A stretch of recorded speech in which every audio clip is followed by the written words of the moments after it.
Реймонд Чандлер. Золоті рибки. Повість. Переклад з англійської мови Дмитра Стельмаха. Частина перша. Того дня роботи я не мав. Отож нарешті випала нагода досхочу побайдикувати. Теплий поривчастий вітрець віяв у вікно контори, і сажа, що вилітала з димарів готелю Меншхаус по той бік вулиці, пилком осідала на блискучу поверхню мого столу. І ось тільки-но я подумав, що не гріх уже й пообідати, як до мене завітала Кейті Горн. Це була висока, вже підтоптана на вигляд білявка з сумними очима. Колись вона служила в поліції, але втратила роботу, вийшовши заміж за дрібного шахрая Джонні Горна. Він виписував чеки на одержання грошей з банківських рахунків, яких насправді не існувало. Кейті сподівалася наставити його на путь істини, та в неї нічого не вийшло. І тепер вона чекала, коли чоловіка звільнять з тюрми, щоб спробувати перевиховати його ще раз. А поки що торгувала сигаретами у вестибюлі Меншенгаус, і все дивилася, як повз неї, попахкуючи дешевими сигарами, сновигають дрібні пройдисвіти. Час від часу вона позичала котромусь із них $10 за умови, що він ушиється з міста. Отака була Кейті Горн. Вона сіла, відкрила свою чималеньку лискучу сумочку, дістала коробку сигарет і прикурила від моєї настільної запальнички. Потім випустила цівку диму і, дивлячися на неї, наморщила носа. «Ти коли-небудь чув про ліндерові перли?» – спитала Кейті і відразу додала. «Ого, шикарний костюмчик! Синій серж! Якщо судити з того, як ти одягнений, то на твоєму банківському рахунку є грошики». «Ні», – відказав я. «Про ліндерові перли я ніколи не чув, і грошей на моєму рахунку немає». «Тоді як ти подивишся на пайку у 25 тисяч?» Я взяв з її коробки сигарету. Закурив. Кейті підвелася, зачинила вікно і промовила. «Цього смердючого готелю з мене досить і на роботі». Тоді знову сіла й повела далі. «Ця справа тягнеться вже 15 років. Хлопцеві припаяли 15 років. Він відсидів їх у в'язниці в Лівенворті і вже 4 роки як на волі. Один багатий лісоторговець з півночі на ім'я Сол Ліндер купив їх для дружини. Я кажу про перли. Тобто він купив 2 штуки. Викинув 200 тисяч. 200 тисяч? Видно, він повіз їх на тачці. Бачу, в перлах ти нічогісінько не тямиш, сказала Кейті. Річ не тільки в тому, які вони завбільшки. Так чи інакше, тепер вони коштують ще більше, та й винагорода в 25 тисяч, яку запропонувала страхова компанія Reliance, усе ще в силі. «А, он що», – зрозумів я. «Виходить, їх хтось поцупив?» «Ну от, здається, до тебе дійшло». Вона поклала сигарету в попільницю, навіть не загасивши її, як це часто роблять жінки. Я загасив сигарету сам. «За це, – провадила Кейті, – того хлопця й запроторили в Лівенворт. Але їм так і не вдалося довести, що перли взяв він.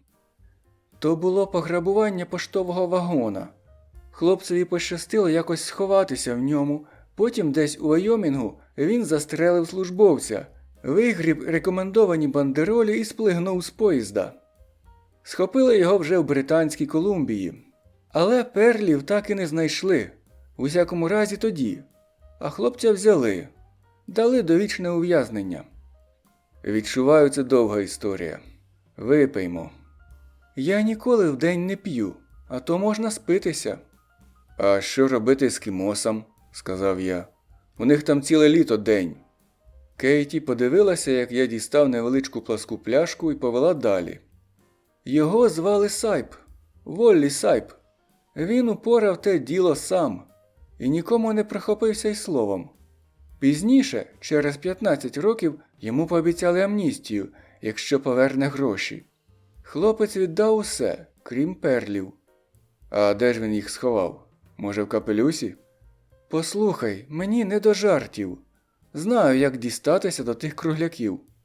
Я затулив долонею рота й прибрав серйозного вигляду. Хлопець сказав, що ніколи не тримав тих перлів у руках, і йому майже повірили. Принаймні його амністували.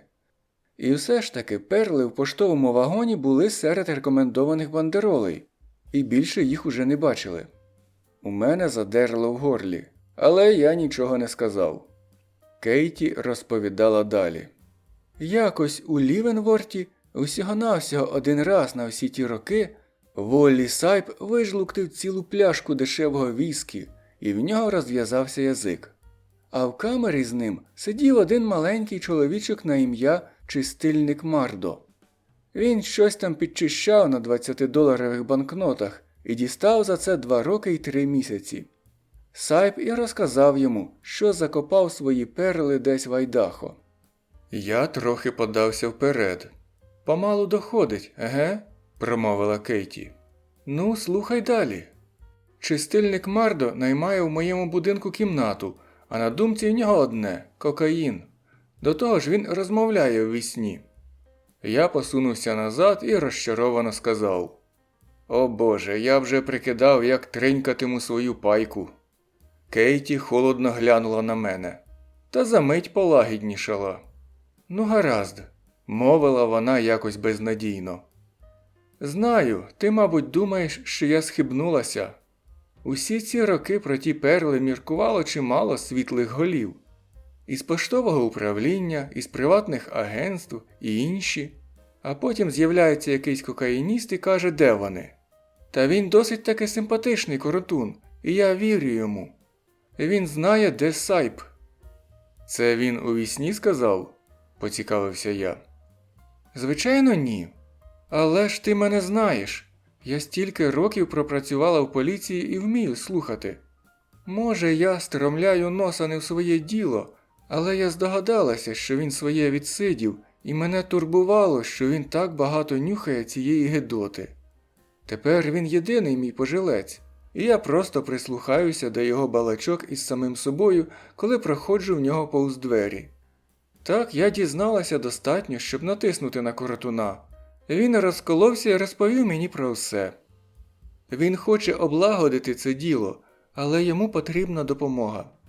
Я знову подався вперед і спитав, «Де Сайп?» Кейті усміхнулася і похитала головою. «Це одне з того, про що він нічого не каже. Про це, а також про те, як тепер Сайпа звати. Він десь на півночі, в Олімпії чи поблизу неї у штаті Вашингтон. Чистильник бачив там хлопця, розпитав про нього, але його Сайп нібито не бачив». «А що робить чистильник у наших краях?» «Звідси його посадили до Лівенворта. Ти ж знаєш, злочинець завжди повертається туди, де послизнувся. Але тепер у нього тут немає жодного товариша». Я закурив другу сигарету і ще раз приклався до пляшки. «Ти сказала, Сайп вийшов на волю 4 роки тому, а чистильник відсидів 2 роки і 3 місяці. Що ж він робив увесь цей час?» Кейті співчутливо глянула на мене своїми великими синіми очима. «Гадаєш, сидіти можна тільки в одній в'язниці?» «Ну гаразд», – мовив я. «Та чи схоче він розмовляти зі мною? Мені здається, йому потрібна допомога для спілкування зі страховим агентством, за умови, що ті перли справді існують, що Сайп сам покладе їх у руку чистильника і таке інше. Я не помиляюся?» Кейті зітхнула. «Так, він хоче поговорити з тобою. У нього вже терпець урвався. Але він чогось боїться. Іди зараз же, поки він не нанюхався тієї бредоти». «Ну, звісно, якщо так хочеш». Вона дістала з сумочки плескатого ключа і записала мені адресу. Потім неквапно підвелася. «Будинок має 2 крила. Я живу окремо. Між 2 крилами є двері. Вони замикаються з мого боку. Це на той випадок, якщо він не відчинить». «Добре», – сказав я. Тоді випустив у стелю цівку диму і глянув на Кейті. Вона рушила була до дверей, але зупинилася, вернулася назад і, не підіймаючи очей, промовила. «На велику пайку в цій справі я не претендую. Може, мені взагалі нічого не перепаде. Та коли б одержати 1000-2, поки вийде з в'язниці Джонні, то... То ти змогла б тоді наставити його на праведний шлях, перебив я її. Усе це мрії, Кейті, мрії. Та хай там як, а свою третину матимеш. Вона перевела дух і втупилася у мене, стримуючи сльози. Потім підійшла до дверей, стала і знову повернулася назад. Це ще не все, додала вона. Той Сайп, він відсидів 15 років. Своє заплатив. Заплатив сповна. Тобі не здається, що ми задумали лихе діло? Я похитав головою. Він їх украв, хіба ні? І вбив людину. Чим він заробляє собі на життя? У його дружини є гроші, відповіла Кейті. Ну, а він просто бавиться собі з золотими рибками. З золотими рибками? Здивувався я. Та ну його к бісу. Кейті пішла. Частина 2. Востаннє я був біля Сірого озера, коли допомагав Берні Уолсу з команди окружного прокурора підстрелити озброєного типа на прізвисько Громило Ендрюс. Та це було вище, на пагорбах, далі від озера. Будинок Кейті стояв ніби на другій терасі, на звиві дороги, що огинала відногу пагорба. Він самотньо бовванів угорі, підпірна стіна в кількох місцях тріснула, а позад будинку виднілися пустирі. Будинок мав 2 крила. В кожному був ухід, до якого вели сходи. На одних дверях висіла табличка, приладнана до ґраток, за якими ховалося вічко. На табличці стояло Тел.1432. Я припаркував машину, рушив крутими сходами нагору, проминув 2 ряди гвоздик і подолав ще кілька східців перед дверима з табличкою. Либонь, квартирант живе тут. Я подзвонив. Ніхто не відчинив, і я пішов до других дверей. Але й там мені не відчинили. Поки я чекав, неподалік прошурхотів шинами за поворот сірий двомісний додж, з якого на мене подивилася невелика гарненька дівчина у синьому. Я не розгледів, хто ще сидів у машині. Власне, не звернув на це особливої уваги. Я не знав, наскільки це важило. Я дістав ключа Кейті Горн і сам опустив себе до зачиненої кімнати, пропахлої кедровою олією. З меблів тут було тільки найпотрібніше. На вікнах висіли тюлеві фіранки, з-за портьєр просотувалося м'яке сонячне світло. Крихітна їдальня, кухня та спальня в західній частині будинку належали, очевидно, Кейті. Були там і ванна та ще одна спальня в передній частині будинку. У цій спальні Кейті, судячи з усього, шила. Саме з цієї кімнати були пробиті двері до другого крила. Я відімкнув їх і ступив до кімнати, яка була точнісінькою копією попередньої. Всі кімнати повторилися, тільки у зворотньому порядку, за винятком меблів. У загальній кімнаті цієї частини будинку стояло двоспальне ліжко, але навряд чи тут хтось жив. Я рушив до задньої частини будинку, проминув другу ванну і постукав у зачинені двері, які відповідали спальні Кейті. Мені не відчинили. Я штовхнув кулясту ручку й увійшов усередину. Невеличкий чоловік, який лежав на ліжку, мабуть, і був чистильник Мардо. Насамперед мені впали в око його ноги, бо хоч Мардо був у штанях і сорочці, ноги в нього були голі і звисали з ліжка. Біля щиколоток вони були зв'язані мотузком. П'яти в Мардо виглядали геть попеченими. Вікно стояло навстіж, але в кімнаті смерділо паленим м'ясом і горілим деревом. Електрична праска на письмовому столі й досі була увімкнена. Я витяг з розетки шнур. Потім я пішов до кухні Кейті і знайшов у холодильнику пляшку віскі «Бруклін Скотч». Трохи підкріпившися, перевів дух і оглянув пустир за будинком. Вузенька цементна доріжка вела від дверей і переходила в зелені дерев'яні сходи, що спускалися на вулицю. Я повернувся в кімнату чистильника Мардо. Піджак від коричневого костюма в червону смужку висів на стільці з вивернутими кишенями, а все, що було в них, валялося на підлозі. На Мардо були штани від костюма, кишені також вивернуті. Ключі, дрібні гроші і носовичок лежали на ліжку поруч. Там валялася невеличка металева коробочка, схожа на жіночу пудреницю. З неї висипався лискучий білий порошок. Кокаїн. Мардо був невисокий на зріст. 1,60 м, не більше. Мав ріденький каштановий чуб і великі очі. Визначити їхній колір було важко. Це були просто очі, широко розплющені й зовсім мертві. Руки лежали випростані і зв'язані біля зап'ястків мотузком, що тягся з-під ліжка. Я оглянув труп, шукаючи ножових чи кульових ран, але нічого такого не знайшов. На Мардо не було ані подряпини, коли не брати до уваги, звичайно, ніг. Либонь, шок або серцевий напад, а може те й те разом призвело до смерті. Тіло ще не охололо.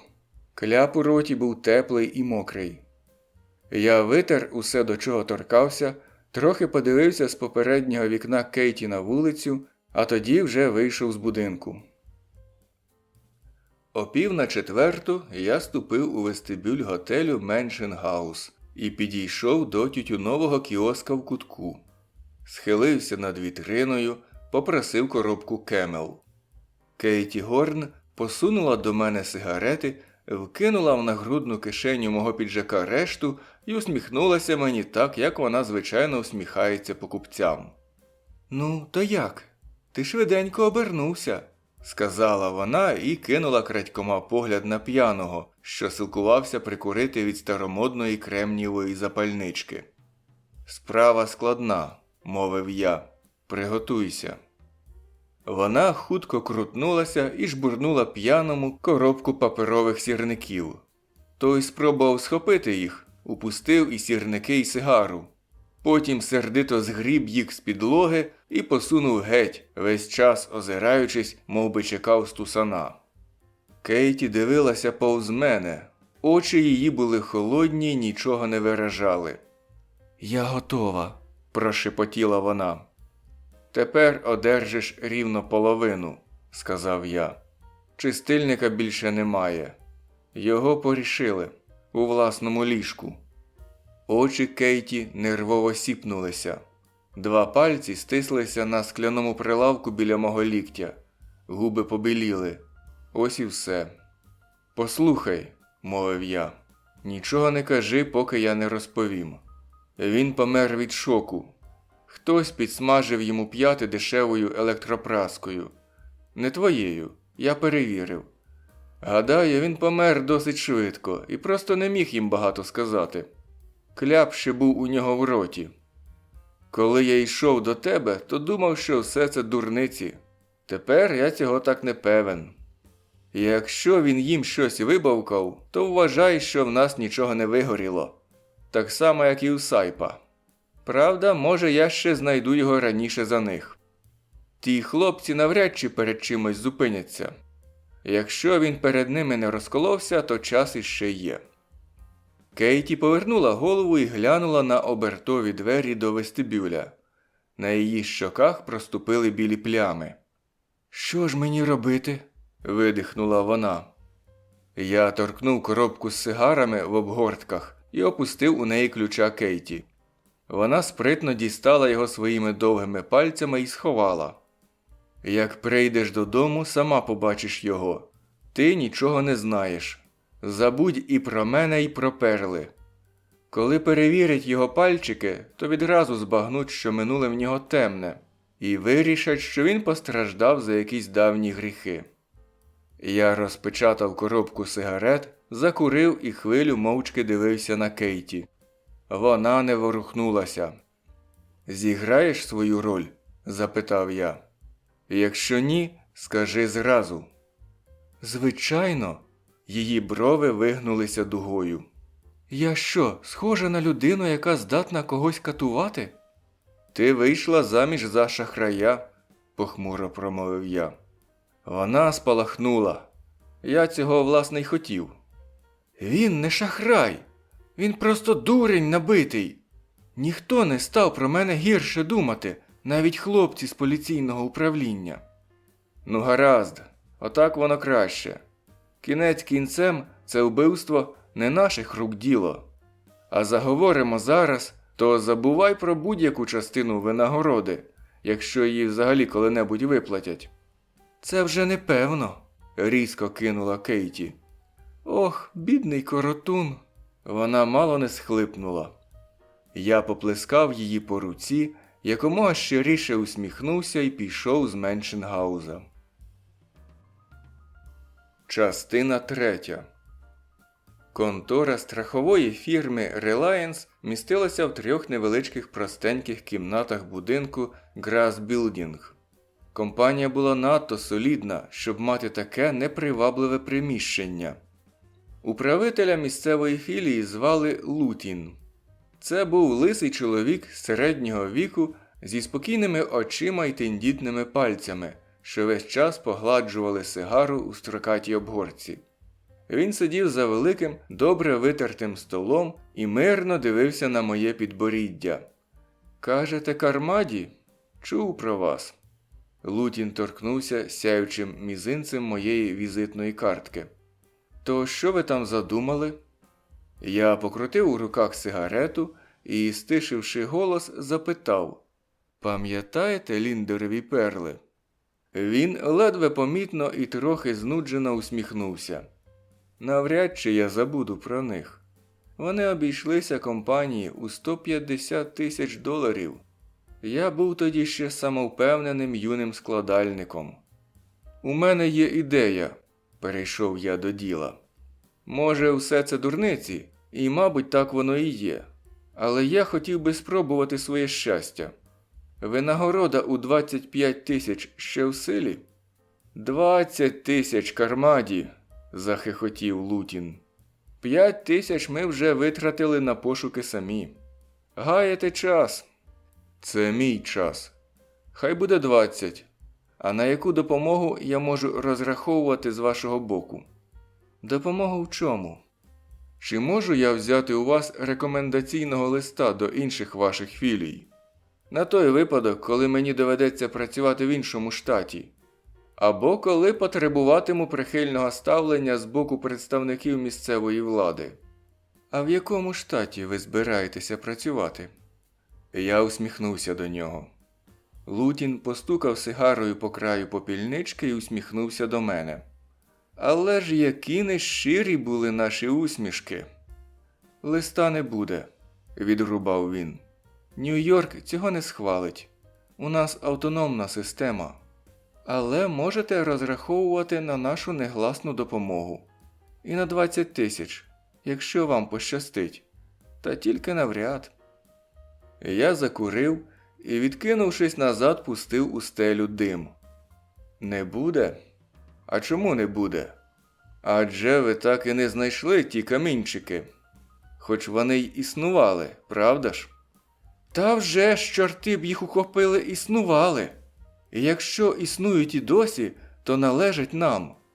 Але такого ще не було, щоб 20 000 пролежали 20 років поховані, а тоді їх хтось знайшов. Хай буде по-вашому. Але ж я ризикую тільки своїм часом.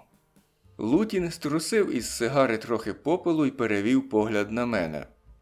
«Мені подобається ваше нахабство», – промовив він. «Навіть якщо у вас не всі вдома.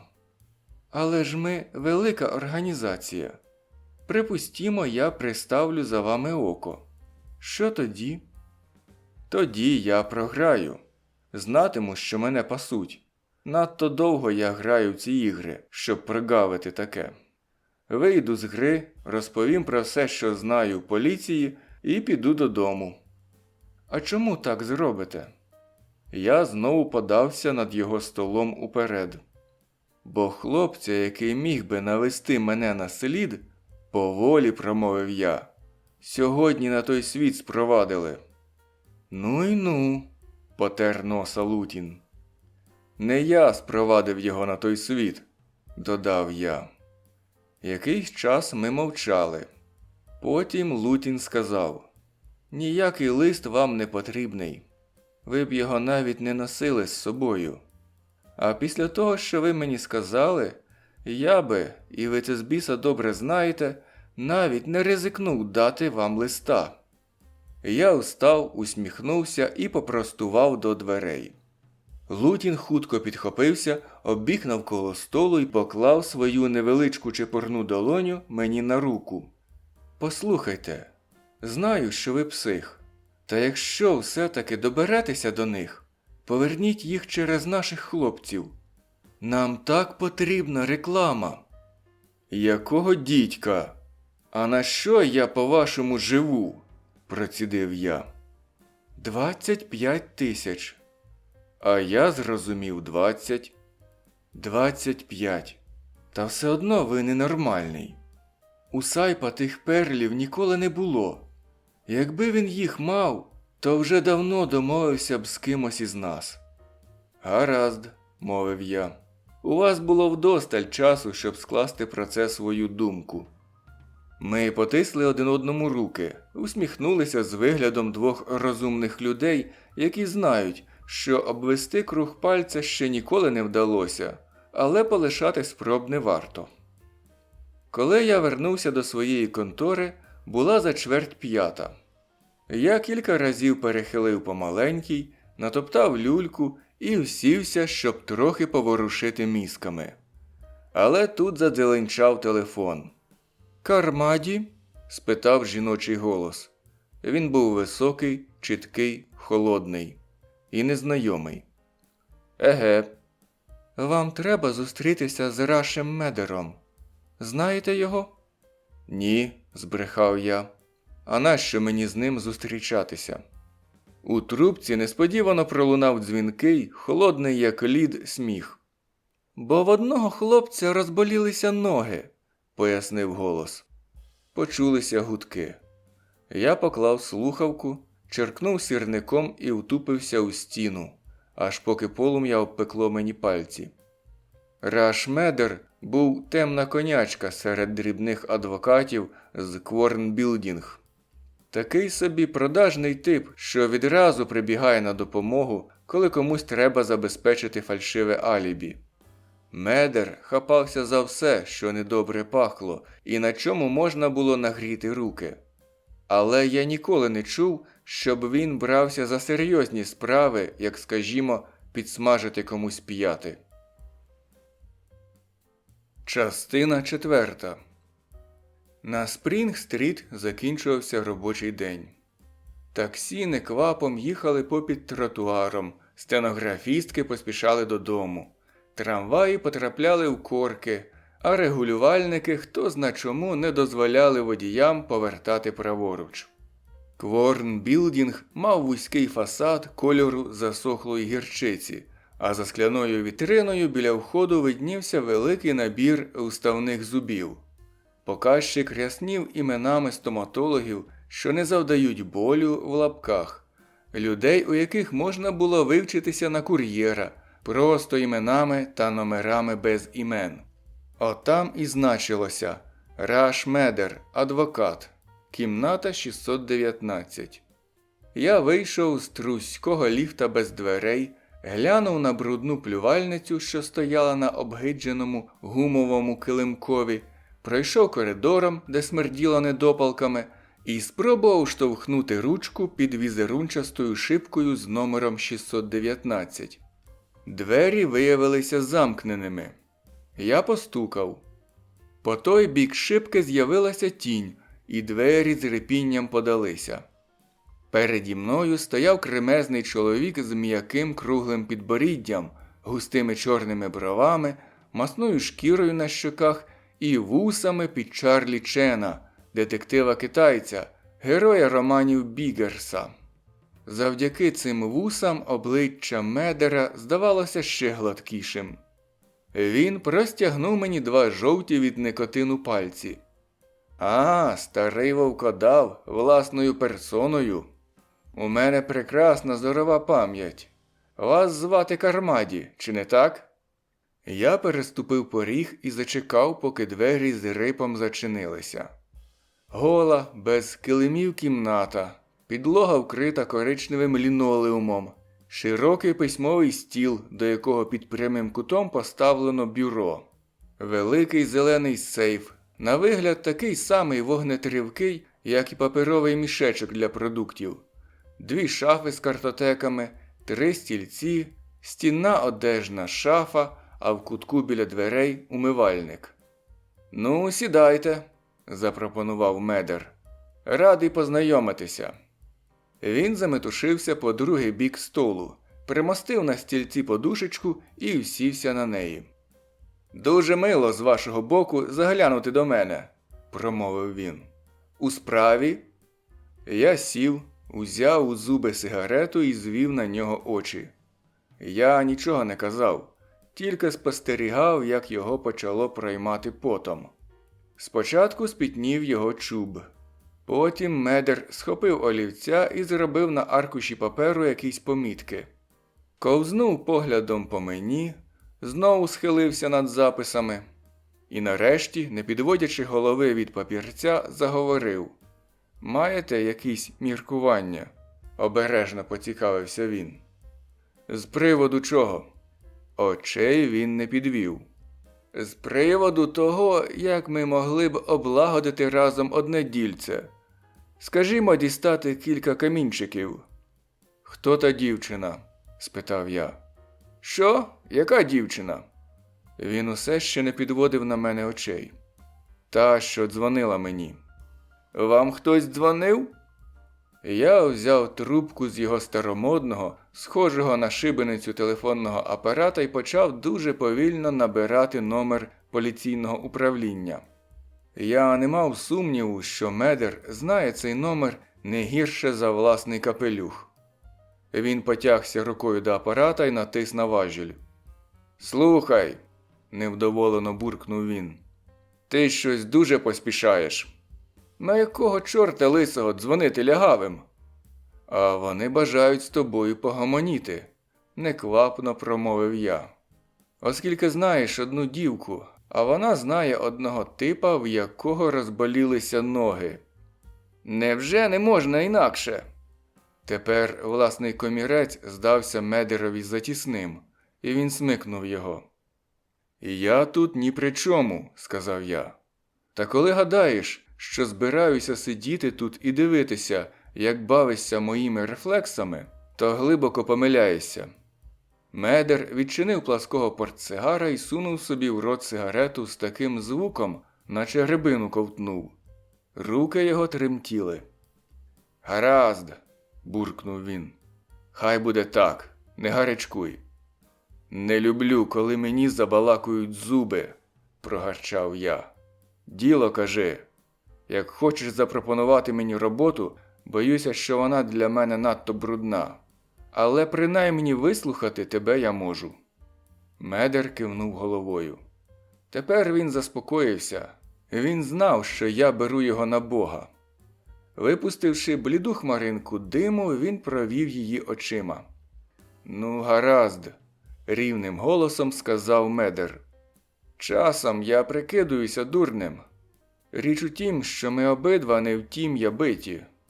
Керол бачила, як ти входив до будинку і як виходив. І не викликав поліції». «Керол?» «Керол Донован, моя подруга. Це вона тобі дзвонила». Я кивнув головою і мовив. «Далі». Але Медер нічого не сказав. Він тільки сидів і глипав на мене, мов сова. Я всміхнувся, нахилився трохи над столом і сказав: «То он що тебе тривожить? Ти не знаєш, навіщо я ходив до того будинку і чому, увійшовши, не загорлав поліція?» Усе дуже просто. Я подумав, що це чиясь таємниця.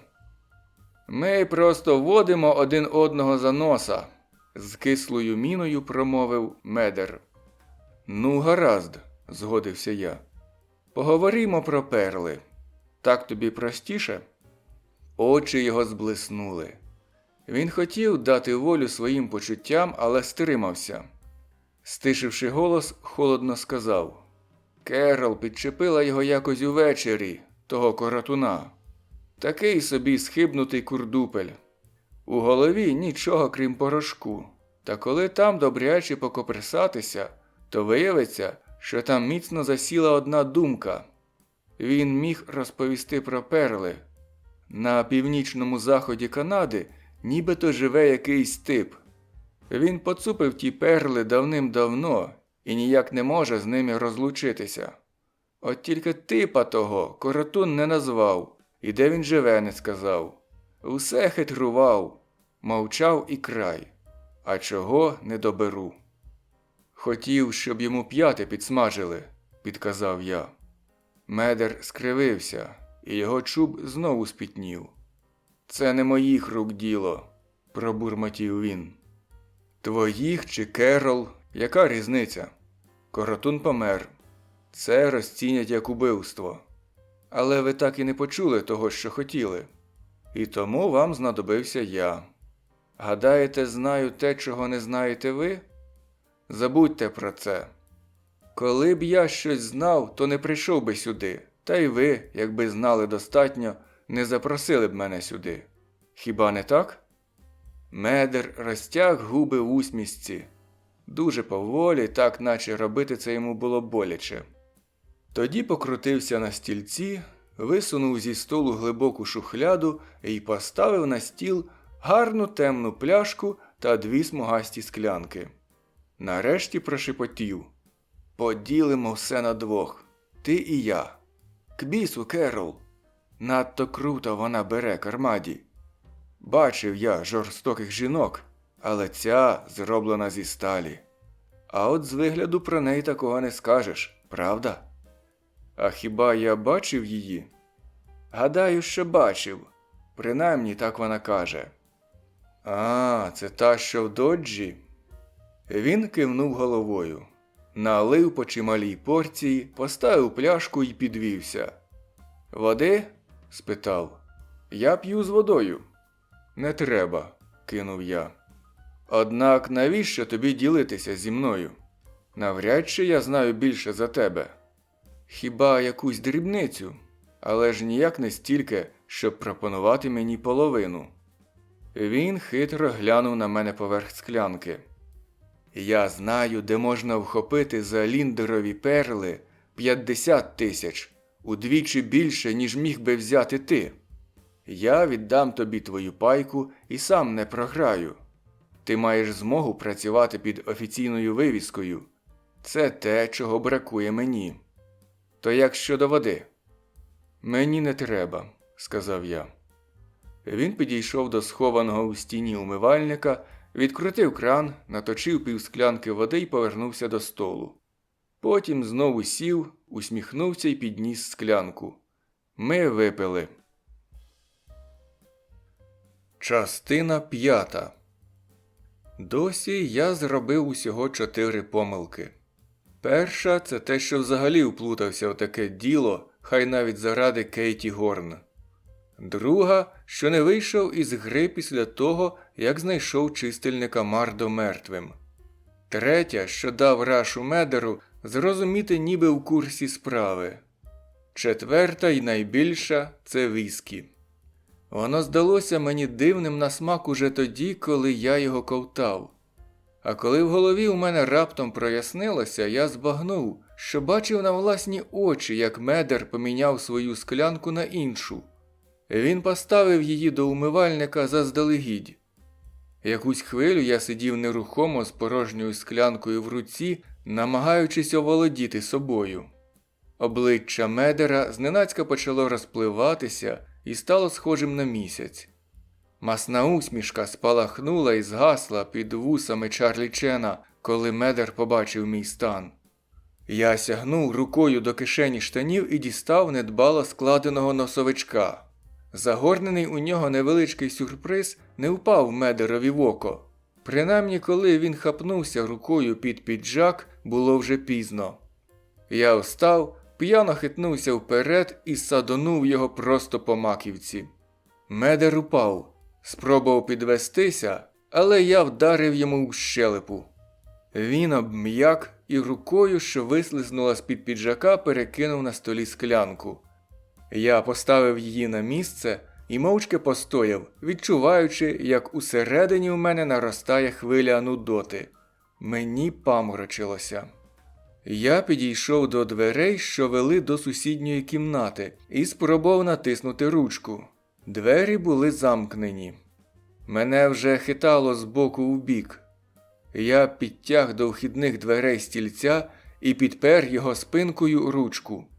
Потім сперся на двері і, важко дихаючи, скрегочучи зубами і проклинаючи себе, дістав наручники. Нарешті рушив назад до Медера. Цієї миті гарненька чорнява дівчина вийшла з одежної шафи і наставила на мене револьвер 32-го калібру. Вона була в елегантному синьому костюмі.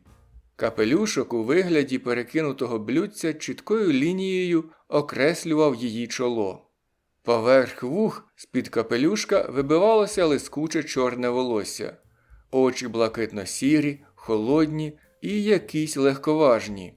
Обличчя в дівчини було молоде, свіже, тендітне і водночас тверде, як сталь.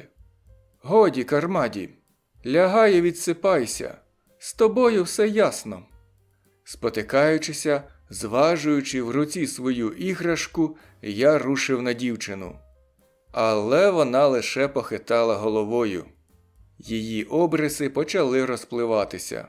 Револьвер в її руці міняв форму від тунелю до зубочистки. «Не роби дурниць, Кармаді», – попередила вона. «Ти кілька годин поспиш, а ми за ці кілька годин дещо встигнемо зробити. Не змушуй мене стріляти, не жартую». «А хай тобі трясця», – процідив я. «Ти пальнеш, знаю». «Це ти правду кажеш, котику. Я жінка, яка робить усе по-своєму. Отак, сідай». Підлога раптом підскочила й ударила мене. Я сів на неї, як сідають на плід у штормову погоду. Потім уперся долонями і став рачки. Та підлоги я не відчував. Руки мої оніміли. Оніміло все тіло. Я намагався не зводити з неї очей. «Ха-ха! Жінка-вбивця!» – захихотів я. Вона холодно зареготала мені в обличчя, та її сміху я майже не почув. Тепер у моїй голові гупали барабани. Воєнні барабани з далеких джунглів. На мене накочувалися хвилі світла, темні тіні й шелест, схожий на шум вітру у верхів'ях дерев. Я не хотів лягати, і все ж таки ліг. Десь іздалеку долинув голос дівчини. То був голос ельфа. «Усе на двох, так? А йому не сподобались мої методи, так? Що ж, хай Бог благословить його щедре, добре серце. Ми про нього подбаємо». Коли я вже відпливав у морок, мені невиразно почувся якийсь різкий звук. Я думав, то вона пристрелила Медера.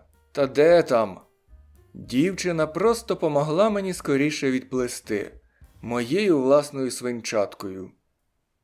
Коли я прочумався, була ніч. Щось гучно луснуло у мене над головою. У відчиненому вікні блимнуло жовте світло, вихопивши з темряви стіну високого будинку. Потім щось луснуло знов, і світло згасло. То на даху спалахувала реклама. Я підвівся з підлоги, як людина, що вилазить з густої багнюки. Доплентався до умивальника, хлюпнув водою в обличчя, помацав голову й поморщився. Ледве діставшися до дверей, знайшов рукою вимикача. Навколо столу валялися розкидані папери, зламані олівці, конверти, порожня бура пляшка з-під віскі, недопалки. Усюди попіл, сміття з нашвидкоруч витрушених шухляд. Я не став порпатися в цьому мотлосі. Вийшов з контори, спустився в труському ліфті вниз, заглянув у бар, хильнув коньяку, потім знайшов свою машину і поїхав додому.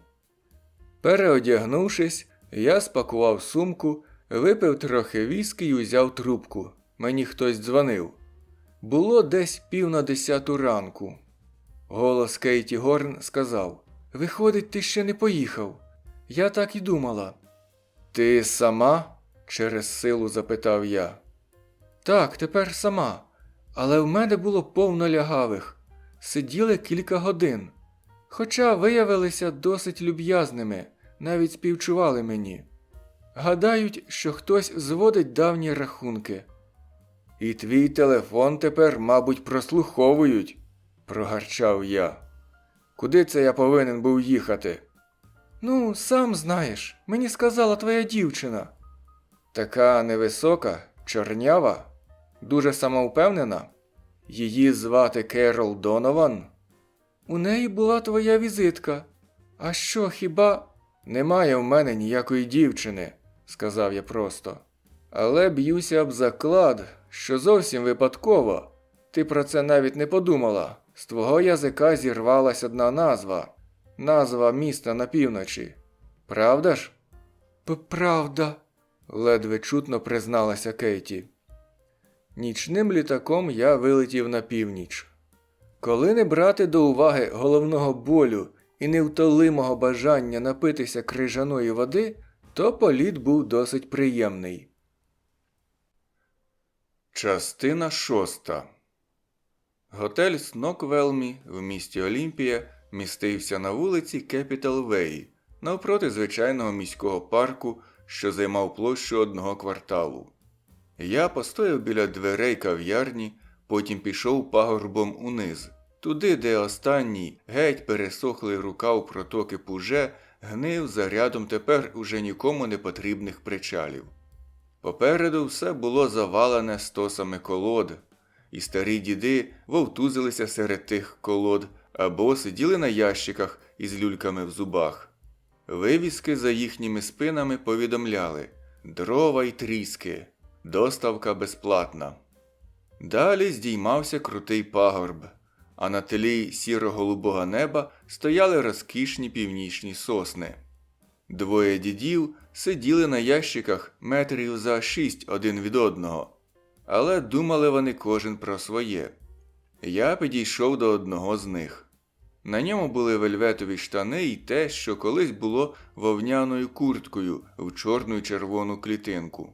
На його фетровому капелюсі відбилося 20 шарів поту. Видно, кожен шар відповідав одному літу.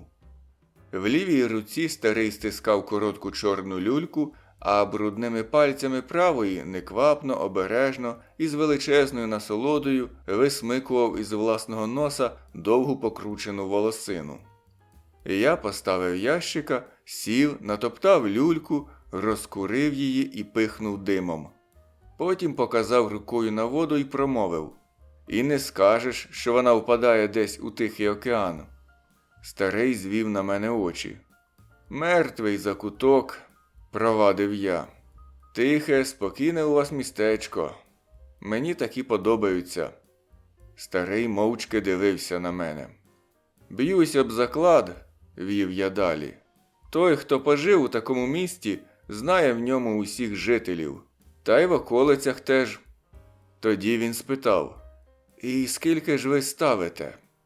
Я видобув з кишені срібного долара. В цих місцях їх і досі можна побачити.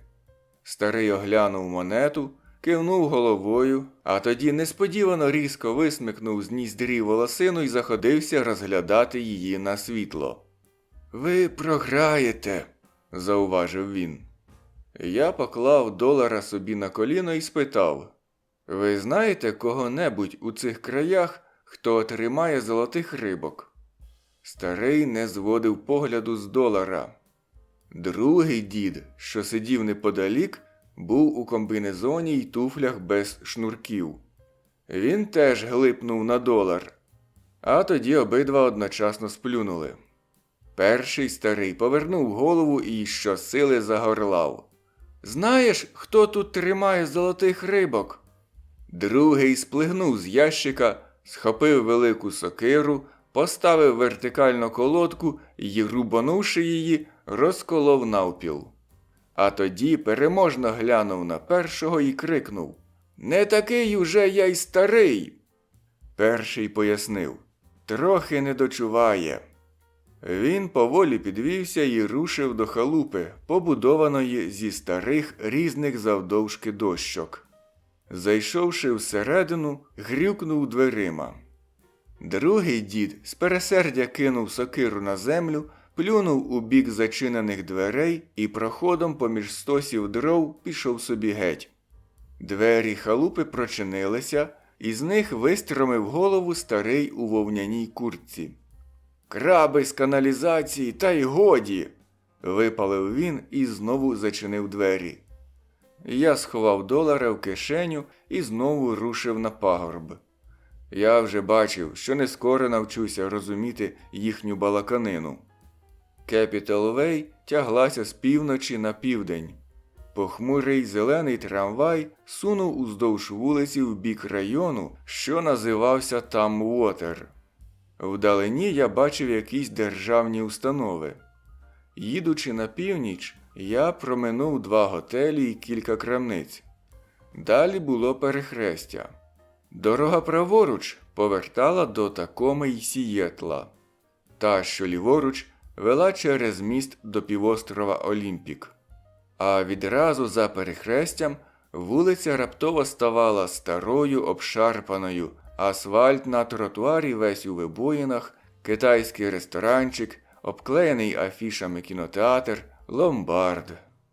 Вивіска, що виступала над брудним тротуаром, сповіщала: «Все для курців», а нижче маленькими літерами, так ніби господар сподівався, що їх ніхто не помітить, стояло «Більярд».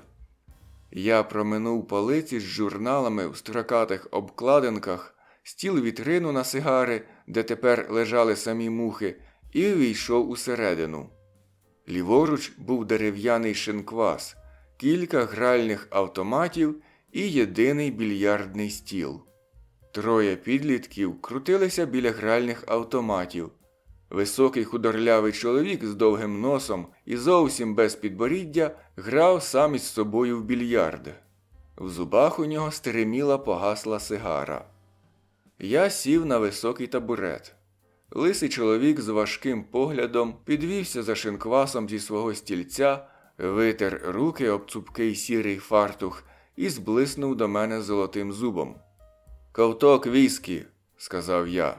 «Чи не знаєте, тут тримає хтось золотих рибок?» «Угу», – озвався чоловік. «Ні».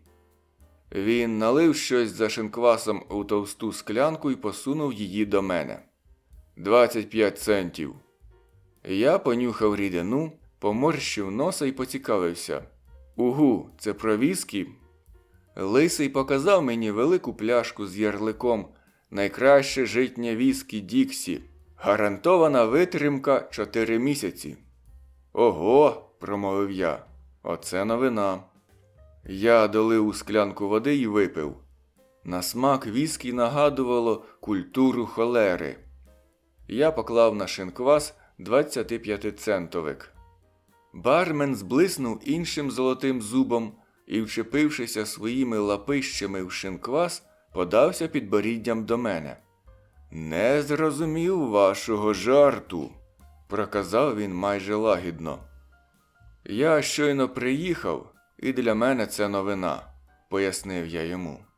«Шукаю золотих рибок, щоб прикрасити вітрину». «Золотих рибок?» «А хіба я схожий на такого, хто знає хлопця, який тримає золотих рибок?» – неквапно промовив бармен. Обличчя його трохи зблідло. Носань, що грав сам з собою в більярд, поклав кия, підійшов до шинкваса і кинув на нього 5-центовика. «Налий мені чогось випити, поки ти ще не напудив у штани», – сказав він барменові. Той через силу відірвав від шинкваса руки. Я схилився глянути, чи не лишилося від його пальців ум'ятин на дереві. Лисий налив кока-коли, помішав у склянки спеціальною паличкою, різко поставив склянку на шинквас, потім набрав повні груди повітря, випустив його через ніс і, щось буркнувши, подався до дверей з табличкою «Туалет». Носань підніс склянку з кока-колою і подивився у замурзане дзеркало за шинквасом. Ліва частина його рота ледве помітно сіпнулася. Глухий голос запитав: «Як там чистильник?» Я стис докупи великий та вказівний пальці, підніс їх до носа, понюхав і сумно похитав головою. «Що, перенюхав?» «Еге», – мовив я. «Я не розчув вашого імені». «Називай мене Захід. Я, як оте сонце, весь час посуваюся на захід. Гадаєш, він не розколеться?» «Не розколеться», – запевнив я. «То яка там у тебе кличка?» «Джордж Вілліс з Ель-Пасо», – відповів я. «Зупинився десь?» «У готелі».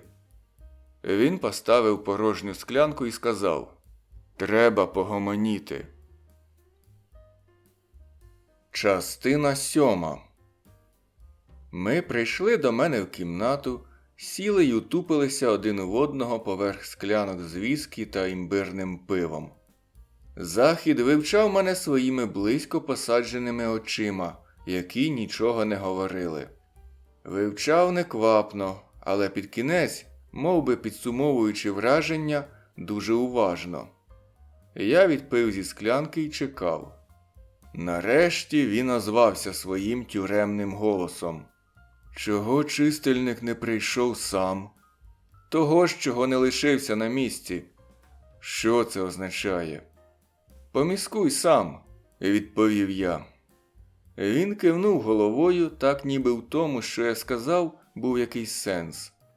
Тоді запитав: «Яка найвища ціна?» 25 тисяч. «Ну, це ти загнув», – кинув Захід запально, аж грубувато. Я відхилився назад, закурив, випустив у відчинене вікно дим і простежив, як легенький вітерець підхопив його і розірвав на шматки.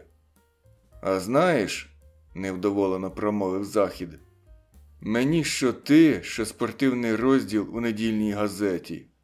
Може, ти й наш хлопець, але ж я тебе зовсім не знаю». «Тоді чого ж ти вчепився за мене?» – спитав я. «Ти ж знаєш слово, хіба не так?» Отут я й вирішив пірнути, як то кажуть, з головою. Я всміхнувся. «Та вже ж! Золоті рибки – пароль, а усе для курців – місце зустрічі».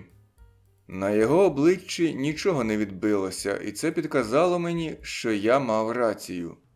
Я зробив вдалий крок. Про такі здебільшого тільки мрієш, але й у мріях робиш їх хибно.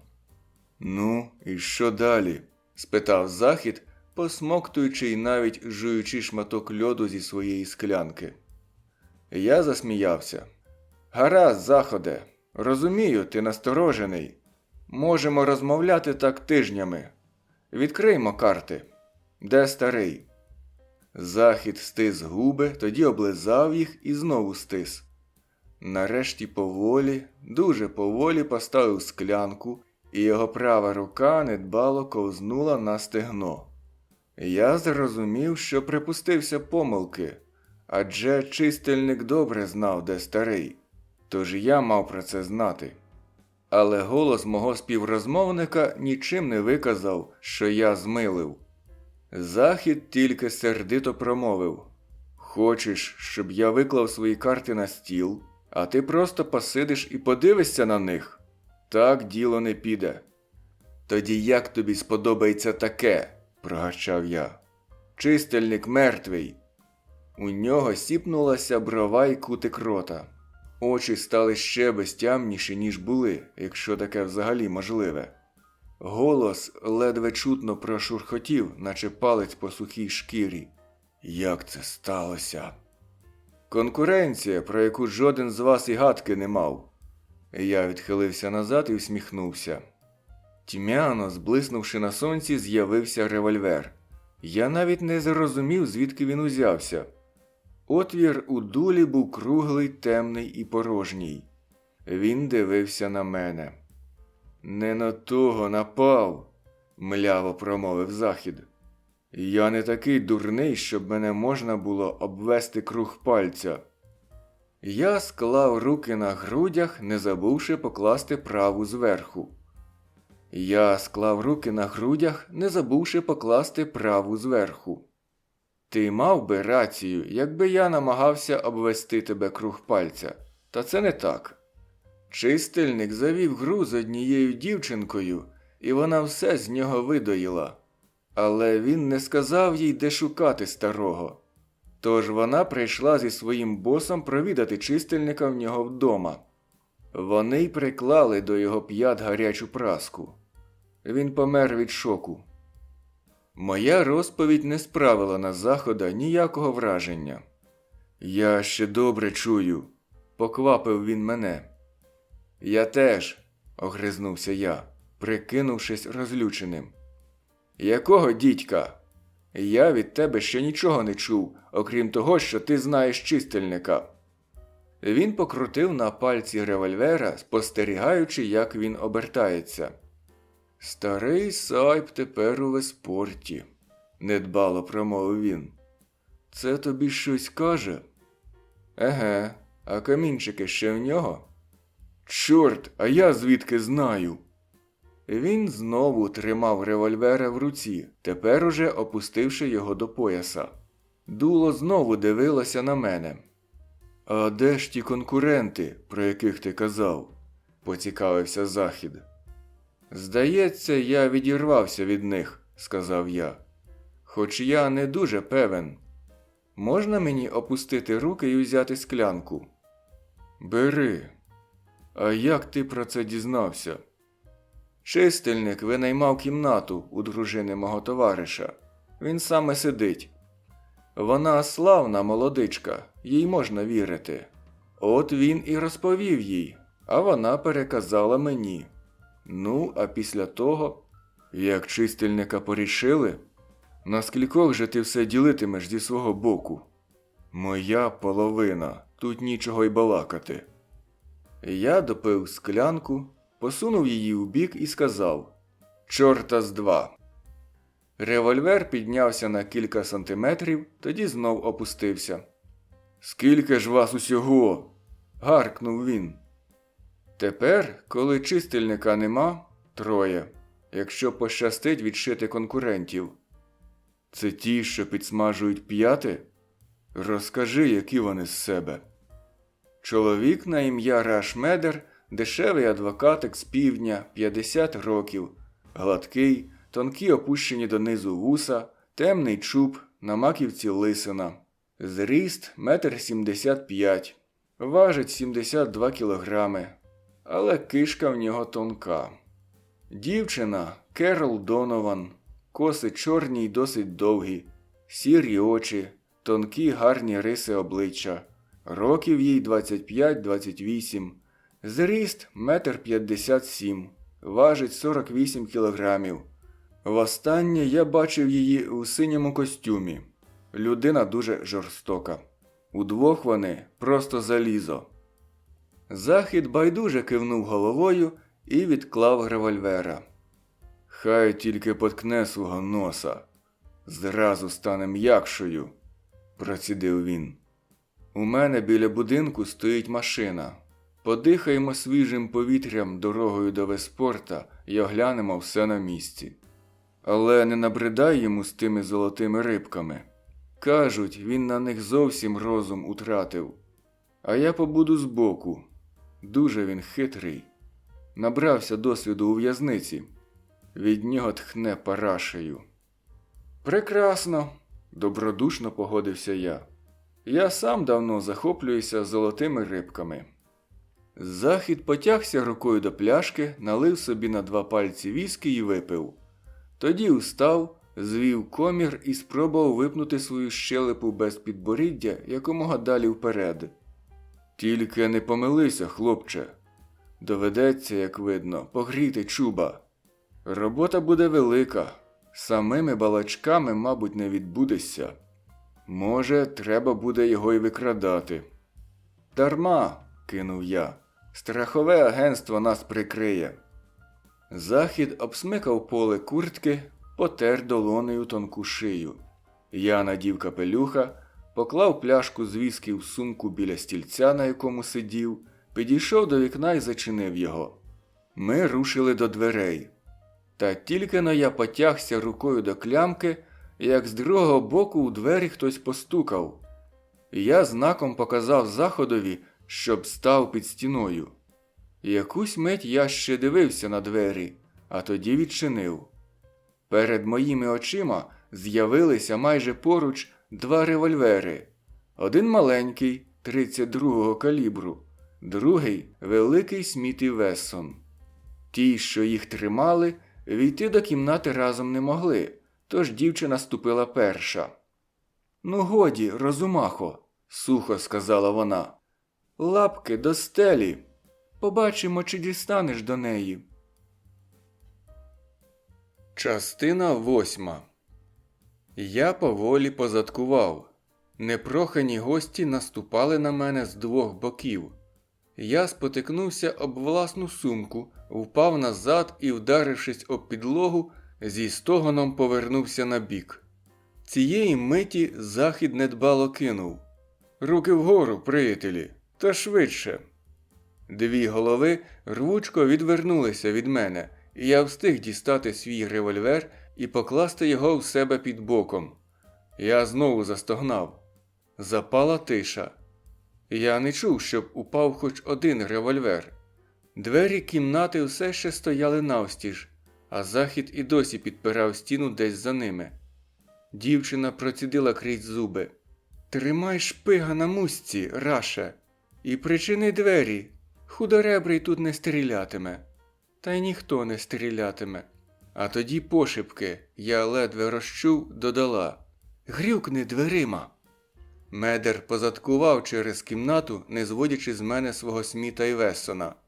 Тепер він повернувся до Захода спиною, і думка про це змушувала його очі стурбовано бігати. Мені неважко було його підстрелити, але це не входило в мою гру. Захід стояв, широко розставивши ноги, ні пари з уст. Його безбарвні очі насмішкувато примружилися.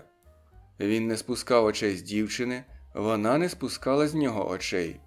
Їхні револьвери теж пильно дивилися один на одного. Раш Медер дістався до порога, взявся за край дверей і різко відвів їх. Я добре знав, що зараз буде. Ту ж мить, коли хряснуть двері, 32-й калібр скаже своє слово. Якщо вона вистрелить вчасно, то двері, грюкнувши, поглинуть звук пострілу. Я рванувся вперед, схопив Керол Донован за ногу і щосили смикнув її до себе. Двері хряснули. Її револьвер вистрілив, куля відколола шматок штукатурки на стелі. Брикаючися, Керол повернулася обличчям до мене. І тут почувся глухий, підкреслено тягучий голос Захода. «Ну, коли так, то побалакаймо!» І він звів курок свого кольта. Щось у його голосі заспокоїло Керол Донован. Вона розслабилася, її рука з револьвером ковзнула вниз, і дівчина з лютим поглядом відступила від мене. Медер повернув у замку ключ і, важко дихаючи, сперся на двері. Його капелюх мало не сповз на вухо, і з-під крисів виглядали кінчики двох смужок клейкої стрічки. Поки я про все це розмірковував, ніхто не ворушився. Кроків за дверима не чути було, тож ніщо не могло потривожити нас. Я звівся навколішки, намагаючись не показувати свій револьвер, потім став на ноги і підійшов до вікна. На верхні поверхи готелю Сноквелмі з тротуару не дивилася жодна душа. Я усівся на широке старомодне підвіконня і трохи знічено поглядав у кімнату, так ніби проповідник щойно сказав тут погане слово. Дівчина різко кинула мені: «І ти злигався за цим йолопом?» Я не відповів. На її обличчі поволі проступив рум'янець, в очах горів вогонь. Медер простяг руку й пригнічено сказав: «Послухай, Керол, послухай мене. Так ми нічого...» «Замовкни!» «Гаразд», – видушив із себе Медер. «Хай буде по-твоєму». Захід утретє чи вчетверте спроквола зміряв дівчину поглядом. Його рука з револьвером зручно лежала на поясі, і у всьому вигляді мого напарника прозирав цілковитий спокій. Побачивши ще, як він дістав револьвер, я сподівався тільки на те, що дівчину його спокій не обманить. Поволі він проказав: «Ми вже чули про вас двох. І що ж ви нам пропонуєте? Мені взагалі не дуже цікаво вас слухати, але й за стрілянину неохота сидіти».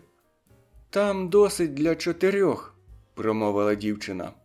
Медер енергійно закивав своєю великою головою.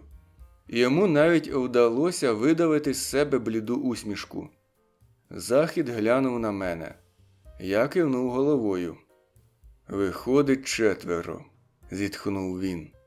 «Гаразд, але більше нікого. Зараз поїдемо до мене і побалакаємо за чаркою. Тут мені не до вподоби». «Як усе просто!» – єхидно кинула дівчина. «Просто, як сама смерть», – протяг Захід. «А я її частенько бачив. Того ж то ми все й обговоримо. Тут не тир».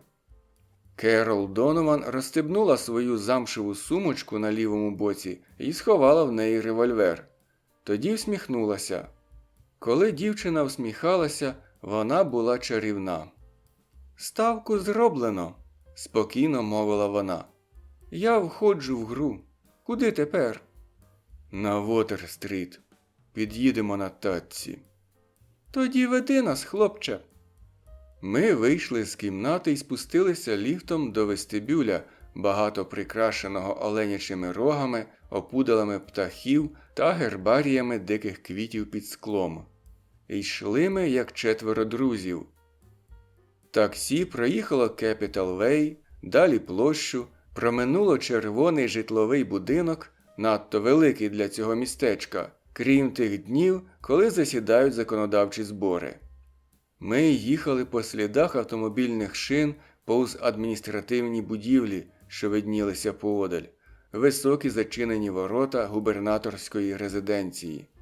Вздовж тротуарів росли дуби. За садовими хвіртками ми побачили кілька досить великих садиб. Таксі промчало повз них і звернуло на дорогу, що вела до самої протоки. Невдовзі між високими деревами показався будинок. Далі за деревами виблискувала вода. Будинок був з верандою, невеличкий газон зовсім заріс бур'яном і дуже буйними кущами. Прокладена в грязюці колія закінчувалася під навісом, де стояв старомодний низенький спортивний автомобіль. Ми вийшли з таксі, і я розрахувався з водієм. Усі 4 стояли й уважно дивилися, як машина зникає з очей. Потім Захід сказав: «Моя кімната на горі. Піді мною вчителька. Зараз її немає вдома. Ходімо, треба прополоскати горло». Ми рушили через газон до веранди. Захід рвучко відчинив двері і показав нам вузенькі сходи. «Спершу дама. Вперед, красуне. У цьому місті дверей ніхто не замикає». Дівчина холодно глянула на господаря і пішла повз нього сходами нагору. За нею попростував я, потім Медер. Захід ішов останнім. Майже весь другий поверх займала одна кімната, затемнена деревами за мансардним вікном. Тут стояло широке ліжко, присунуте аж до похилої стіни, стіл, кілька плетених стільців, маленький радіоприймач, а посеред кімнати кругла чорна груба. Захід пішов до крихітної кухоньки і повернувся з 4-гранною пляшкою та кількома склянками. Потім поналивав і підніс свою склянку. Решта так і стояли на столі. Умовляти нас довго не довелося. Ми випили й посідали. Захід одним духом вихилив свою склянку, нахилився поставити її на підлогу, а коли розігнувся, в руці у нього знову був кольт. Я почув, як у неприємній тиші, що запала так несподівано, похлинувся Медер. Губи в Керол сіпнулися так, ніби вона мала намір засміятися. Потім дівчина нахилилася вперед, тримаючи склянку лівою рукою поверх сумочки. Губи в Захода поволі розтяглися у тонку рівну лінію. Неквапно й байдуже він проказав: «То, значить, п'яти підсмажуєте? Моїм дружбанам, так?» Медер почав хапати ротом повітря і розводити своїми товстими руками. Кольт миттю повернувся в його бік. Медер відразу ж поклав руки на коліна і стис їх пальцями. «Ви й у цьому, сисунці», – стомлено провадив Захід. Підсмажили хлопцеві п'яти, щоб він розколовся, а тоді з'явилися до його товариша додому. Такої накладочки вам не зв'язати різдвяною стрічкою. «Ну, гаразд», – нервово забелькотів Медер. «Що на нам за це буде?» Дівчина ледве помітно усміхнулася, але нічого не сказала. «Мотузка», – м'яко порадив Захід, ошкірившися. «Добре змочена, зав'язана грубими вузлами мотузка. Потім ми з дружбаном вирушимо ловити світлячків. Перли, по-вашому. А от коли повернемося...» Він замовк і провів ребром лівої долоні поперек горла. «Ну, то як тобі ця думка?» – подивився на мене. «Непогана, тільки не варто про це довго розводитися», – сказав я.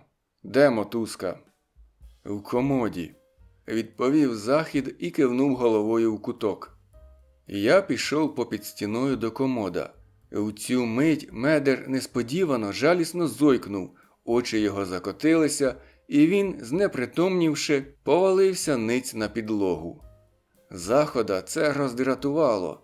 Такої безглуздої вихватки він не чекав. Його права рука окреслила півколо, і Кольт націлився в Медерову спину. Рука Керол ковзнула під сумочку. На кілька сантиметрів сумочка піднялася, і зі спритно затиснутого в дівочій руці револьвера, того самого, що, на думку Захода, був у сумочці, вихопився вогонь. Захід кашлянув. Його кольт прогримів, і куля відколола шматок від спинки стільця, на якому досі сидів Медер. Захід випустив кольта, голова його впала на груди, очі закотилися. Довгі ноги підітнулися, підбори продерли по підлозі.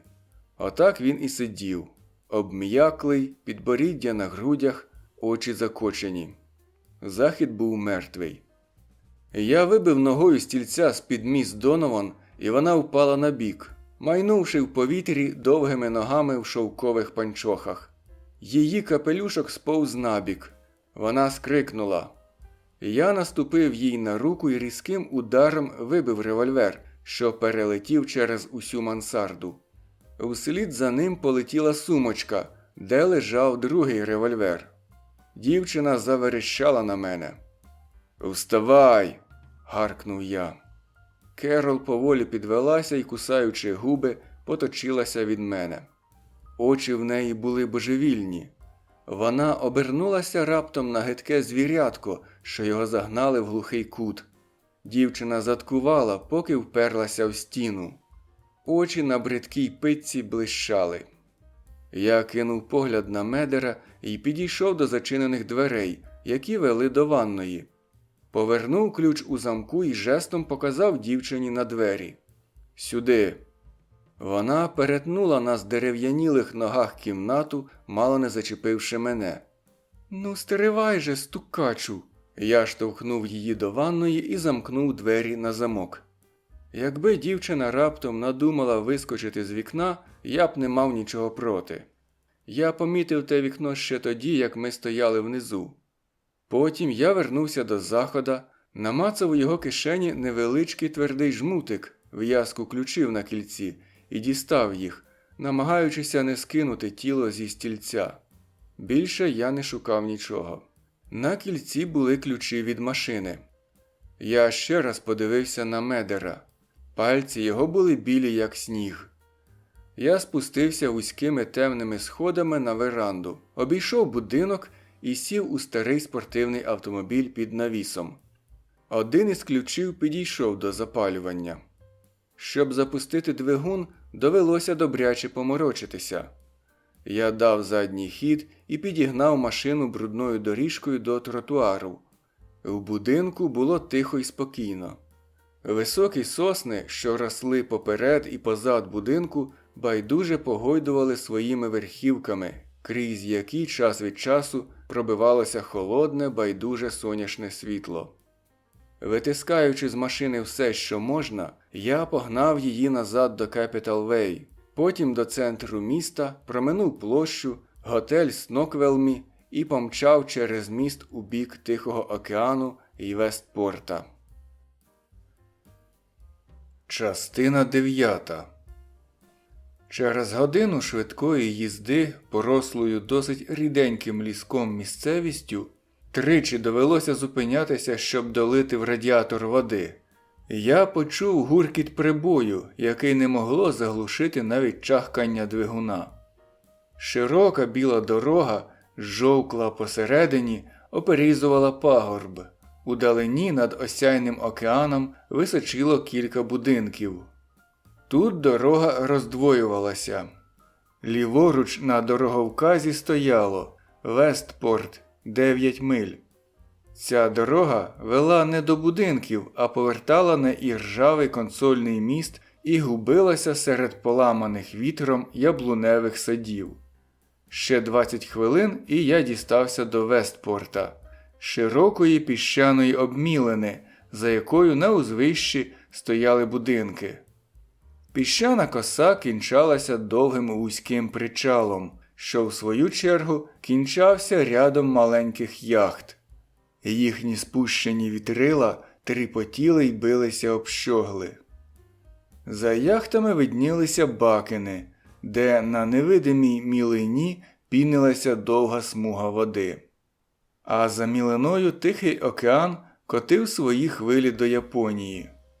Це був форпост узбережжя, крайній західний пункт, до якого могла дістатися людина, залишаючися при цьому на материковій території Сполучених Штатів.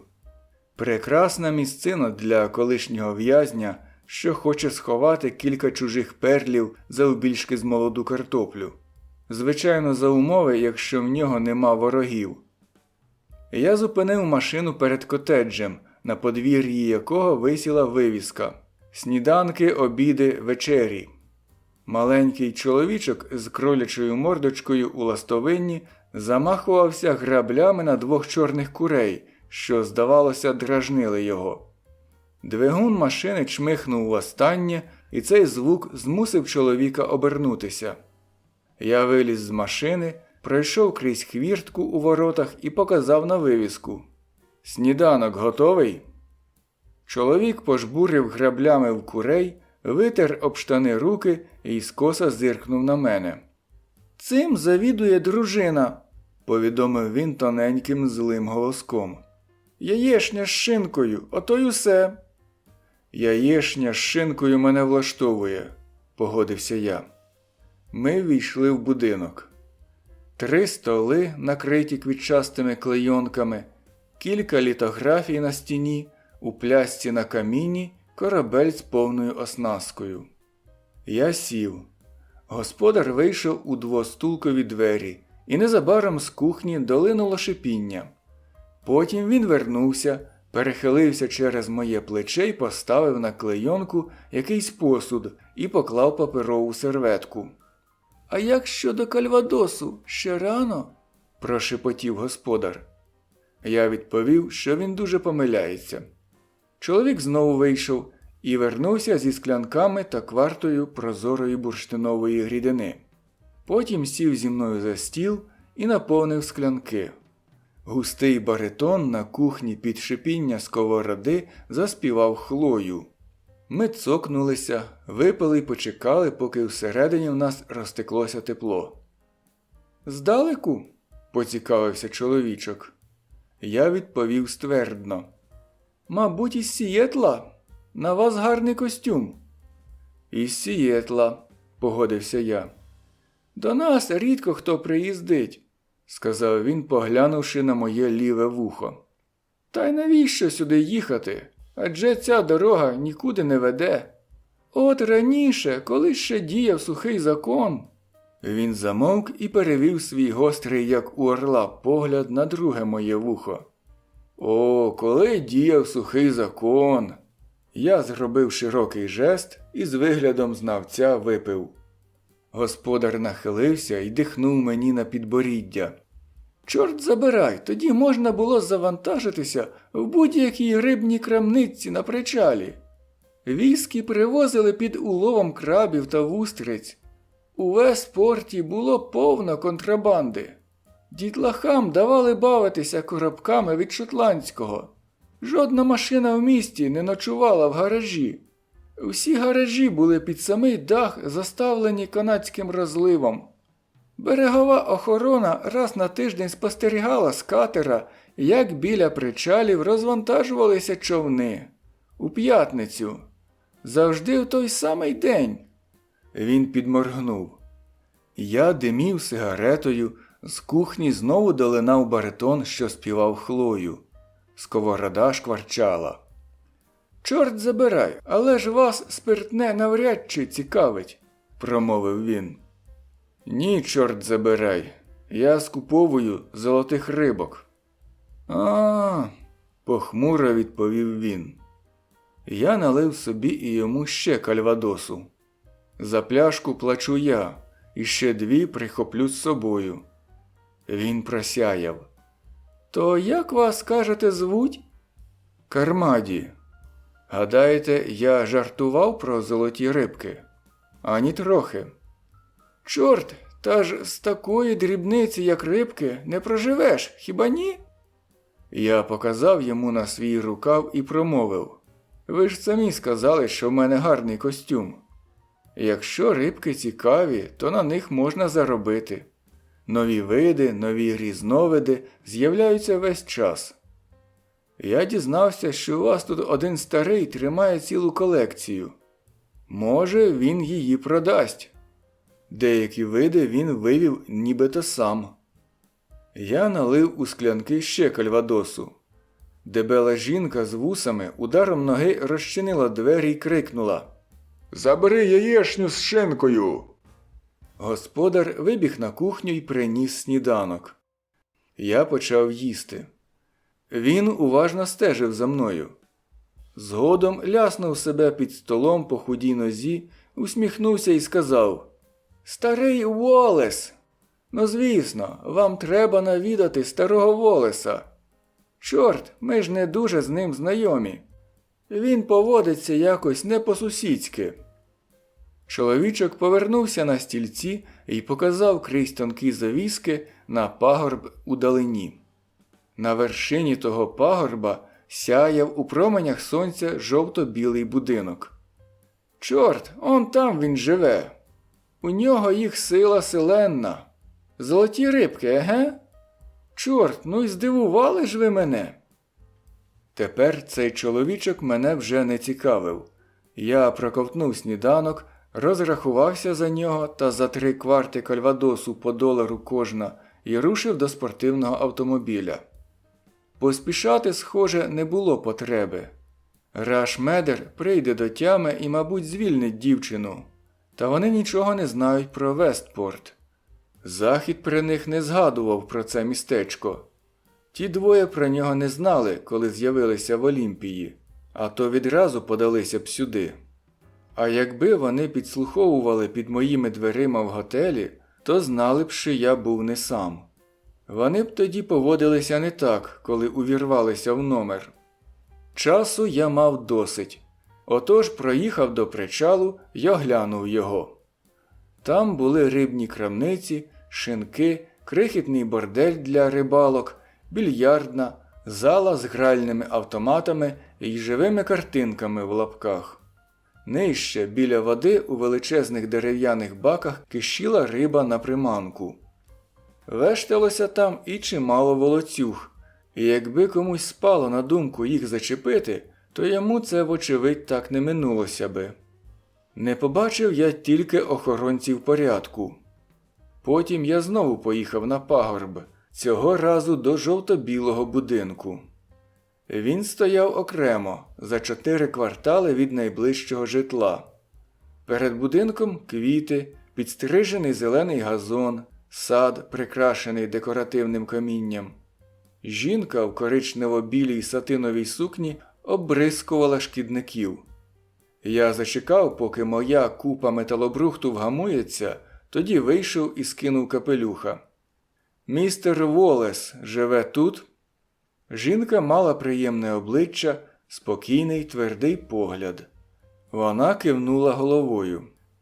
«Ви хотіли б його побачити?» – спитала вона спокійним, твердим голосом з гарною вимовою. Слухаючи її, навряд чи можна було подумати, що це дружина чоловіка, який пограбував поїзд. Я відрекомендувався і сказав, що про рибок її чоловіка мені розповіли в місті. Ще й додав, нібито мене цікавлять рідкісні види золотих рибок. Жінка поставила оббризкувача і увійшла в будинок. Довкола мене гули бджоли. Великі волохаті бджоли, що не бояться холодного морського вітру. На піщані обмілини накочувалися хвилі, і їхній гуркіт нагадував далеку музику. Північне сонце здавалося мені якимсь бляклим, його проміння не гріло. Жінка вийшла з будинку, лишивши двері відчиненими. «Він на горі. Підійміться сходами», – сказала вона. Я проминув кілька старезних крісел-гойдалок і ввійшов у будинок людини, що вкрала колись ліндерові перли. Частина 10. У великій кімнаті акваріуми стояли всюди. Частина з них 2 ярусами на полицях з підпірками, великі овальні в металевих каркасах. Одні підсвічувалися згори, інші знизу.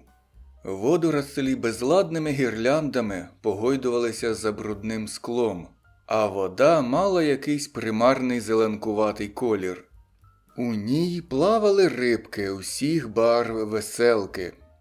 Були там рибки довгі, тонкі і схожі на золоті стріли, японські вуали-хвости, за якими тяглися неймовірні великі хвости, неонові рибки, прозорі, мов кольорове скло, крихітні гуппі з сантиметр завдовжки, рідкісні золоті рибки, великі й незграбні китайські телескопи з банькатими очима, жаб'ячими мордами й непотрібними плавниками, які рухалися у зеленкуватій воді, неначе ноги товстуна, що квапився на обід.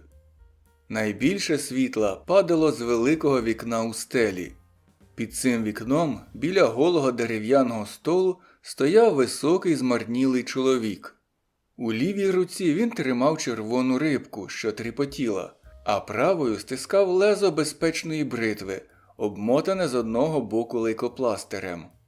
Він глянув на мене з-під широких сивих брів. Очі в нього були глибоко запалі, безбарвні, каламутні. Я підійшов ближче і подивився на рибку в його руці. «Грибок?» – поцікавився я. Чоловік поволі кивнув головою і сказав «Еге ж». Потім поклав рибку на стіл і розправив спинний плавець. Він був поскубаний і роздвоєний, а на його подертих краях біліла якась полуда. «Білий грибок», – промовив господар. «Це не так страшно. Я підправлю цього хлопця, і він буде здоровісінький. Чим можу прислужитися, шановний?» Я покрутив у руці сигарету, усміхнувся йому і сказав «Вони як люди, маю на увазі рибки, теж хворіють». Він притис рибку до столу і підрізав рваний край плавця. Потім розправив хвоста і підрізав і його. Рибка перестала битися. «Одних вдається вилікувати», – озвався чоловік. «Інших – ні. Не можна, наприклад, вилікувати хворобу плавучого пухиря». Він звів на мене очі. «Якщо думаєте, що їм боляче, то помиляєтеся. Рибку можна вбити, але зробити їй боляче як людині не можна. Він відклав лезо, змочив ватку рідиною бускового кольору і зафарбував нею обрізані краї плавця. Тоді стромив пальця в баночку з білим вазеліном і змастив ним плавець. Після цього пустив рибку в маленький акваріум під стіною, і вона мирно попливла, вочевидь задоволена. Змарнілий чоловік витер руки, сів на край лавки і втупився в мене своїми неживими очима. Колись дуже давно він був, мабуть, гарний. «Цікавитеся рибками?» – спитав він. У голосі його чувся тихий, обережний гомін тюремної камери й тюремного двору. Я похитав головою. «Не дуже. Це тільки привід. Я приїхав здалеку, щоб побачитися з вами, містере Сайп». Він провів язиком по губах, не спускаючи з мене очей. А коли заговорив знову, голос його був м'який і стомлений. «Моє прізвище Волес, шановний». Я випустив кільце диму і простромив його пальцем. «А для мого діла ви мені треба як Сайп». Він нахилився вперед, опустив руки між розставлених кістлявих колін і стис пальці. Великі вузлуваті руки, що колись переробили багато важкої праці. Голова ледь сіпнулася вгору, очі холодно дивилися з-під кошлатих брів, та голос його лишався м'яким.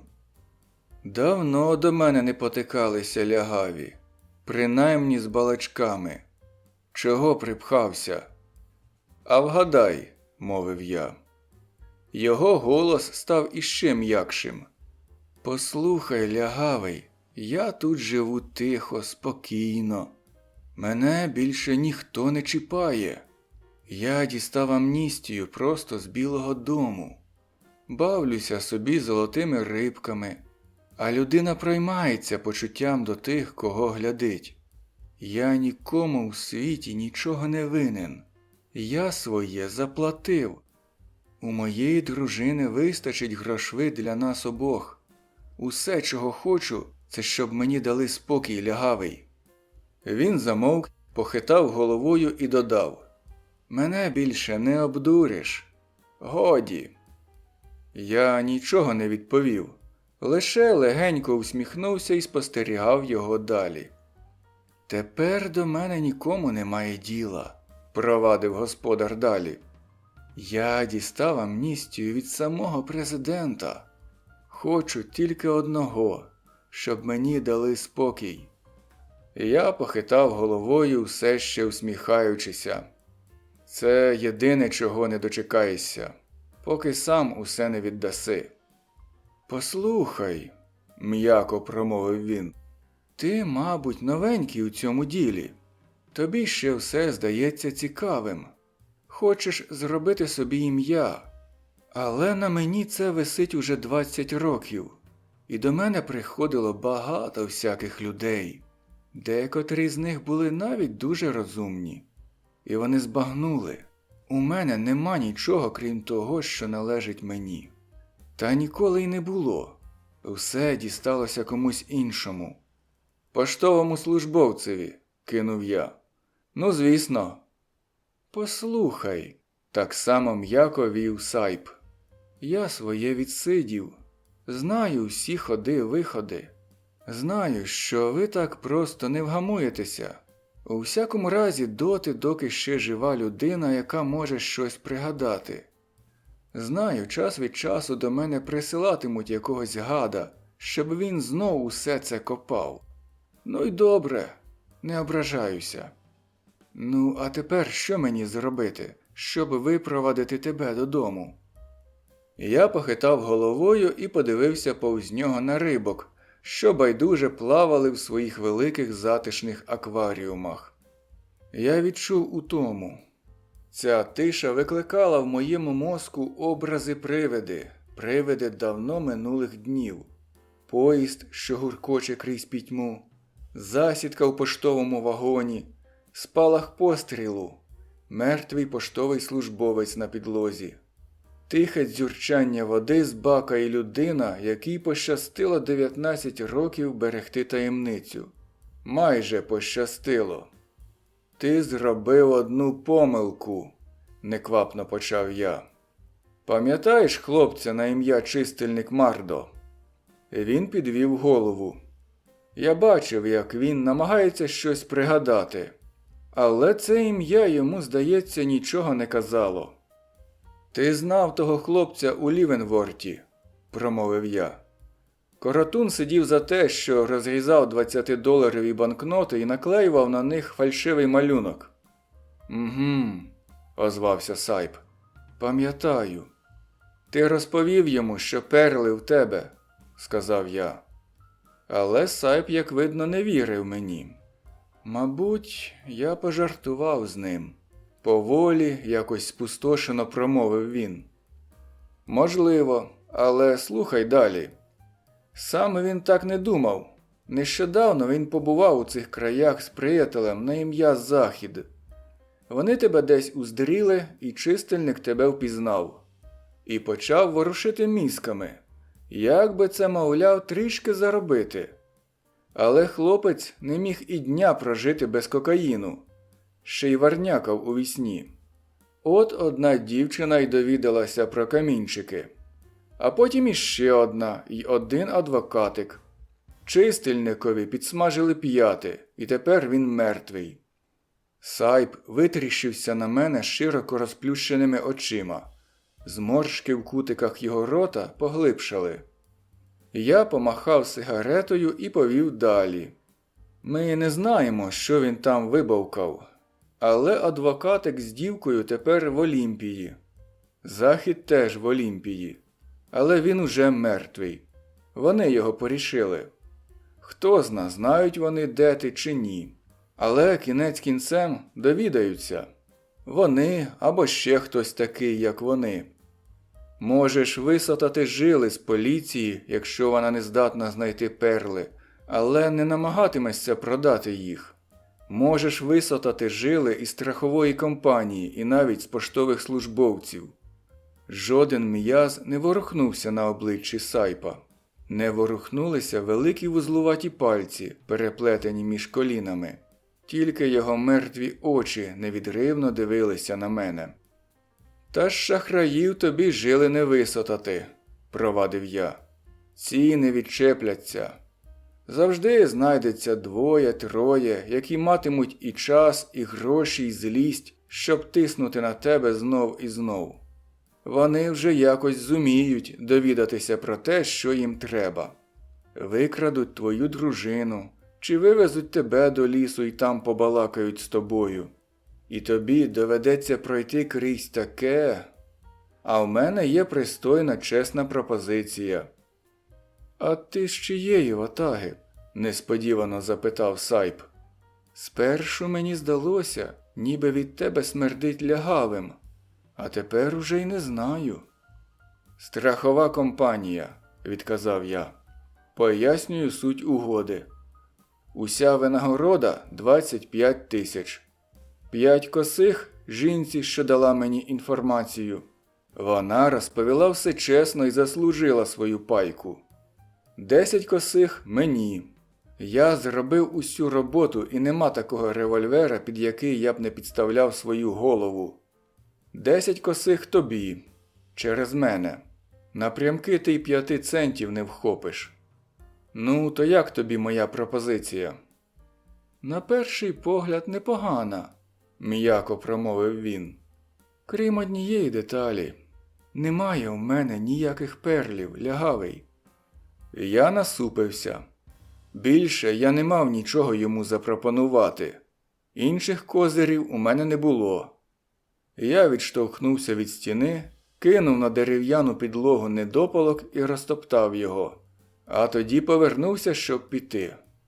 Сайп підвівся і простяг руку. «Зачекай хвилинку», – мовив він похмуро. «Доведу тобі, що казав правду». Він вийшов повз мене з кімнати. Покушуючи губи, я задивився на рибок. Десь звіддаля долинув шум мотора. Я почув, як двері відчинились і знову зачинилися. Очевидно, у сусідній кімнаті. Невдовзі Сайп вернувся. Його змарніла рука стискала блискучий кольт 45-го калібру. Револьвер був з лікоть завдовжки. Сайп наставив кольта на мене і промовив: «Ось тут у мене перли, 6 штук, свинцеві перли. Можу на відстані 50 метрів відбити мусі лапу. Ти не лягавий. А тепер біжи, розкажи своїм дружкам. Вони ж там ждуть тебе, не діждуться, що я ладен вибивати їм з кольта по зубу в будь-який день тижня, а в неділю по 2 зуби». Я не ворухнувся. У мертвих очах цього чоловіка прозирало безумство. «Залиш це для театру», – неквапно відказав я. «Як хочеш, доведу, що я детектив. Ти сидів у в'язниці, і ця іграшка в тебе вже правопорушення. Поклади її і побалакаймо спокійно». Машина, яку я почув кілька хвилин тому, здається, зупинилася біля будинку. Завищали гальма. Внизу на доріжці, а потім на сходах пролунали кроки. Різні голоси, вигуки. Сайп відступив у глиб кімнати і став між столом та великим акваріумом літрів на 80-100. Він ошкірився до мене широкою ясною усмішкою бійця, якого загнали в глухий кут. «Схоже, твої дружки тебе наздогнали», – спроквола сказав він. «Ану, діставай револьвер і кидай на підлогу, поки ще маєш час, поки ще дихаєш». Я не поворухнувся. Я сидів і розглядав цупке покручене волосся в нього на бровах. Потім глянув йому в очі. Я знав, досить мені поворухнутися, хай навіть для того, щоб виконати його наказ, і він вистрілить. Кроки вже чулися вгорі на сходах. Це були стишені кроки людей, що приготувалися до боротьби. У кімнату війшли 3. Частина 11. Першою на здерев'янілих ногах поріг переступила місіс Сайп. Очі її горіли, руки були грубо викручені в ліктях, пальці судомно стискалися, наче вона хотіла за щось ухопитися. У спину їй упирався один із невеликих револьверів Керол Донован, міцно затиснутий у маленькій безжальній руці дівчини. Останнім увійшов Медер. Він був п'яний, того ж і сміливий, розпашілий, осатанілий. Він наставив свій Сміт і Вессон на мене й криво посміхнувся. Дівчина відштовхнула місіс Сайп убік. Літня жінка спотикнулася, відлетіла в куток і з безтямним поглядом опустилася навколішки. Сайп вирічив очі на Керол. Він був глибоко вражений, бо бачив перед собою дівчину, юну вродливу дівчину. З таким противником йому ще не доводилося зустрічатися. Його запал згас. Якби до кімнати ввійшли чоловіки, він би подірявив їх своїм кольтом. Маленька, темноволоса й біловида дівчина холодно глянула на нього і різким крижаним голосом наказала: «Ну, татусю, кидай свою пукавку, тільки без нервів». Сайп поволі нахилився, не спускаючи з неї очей.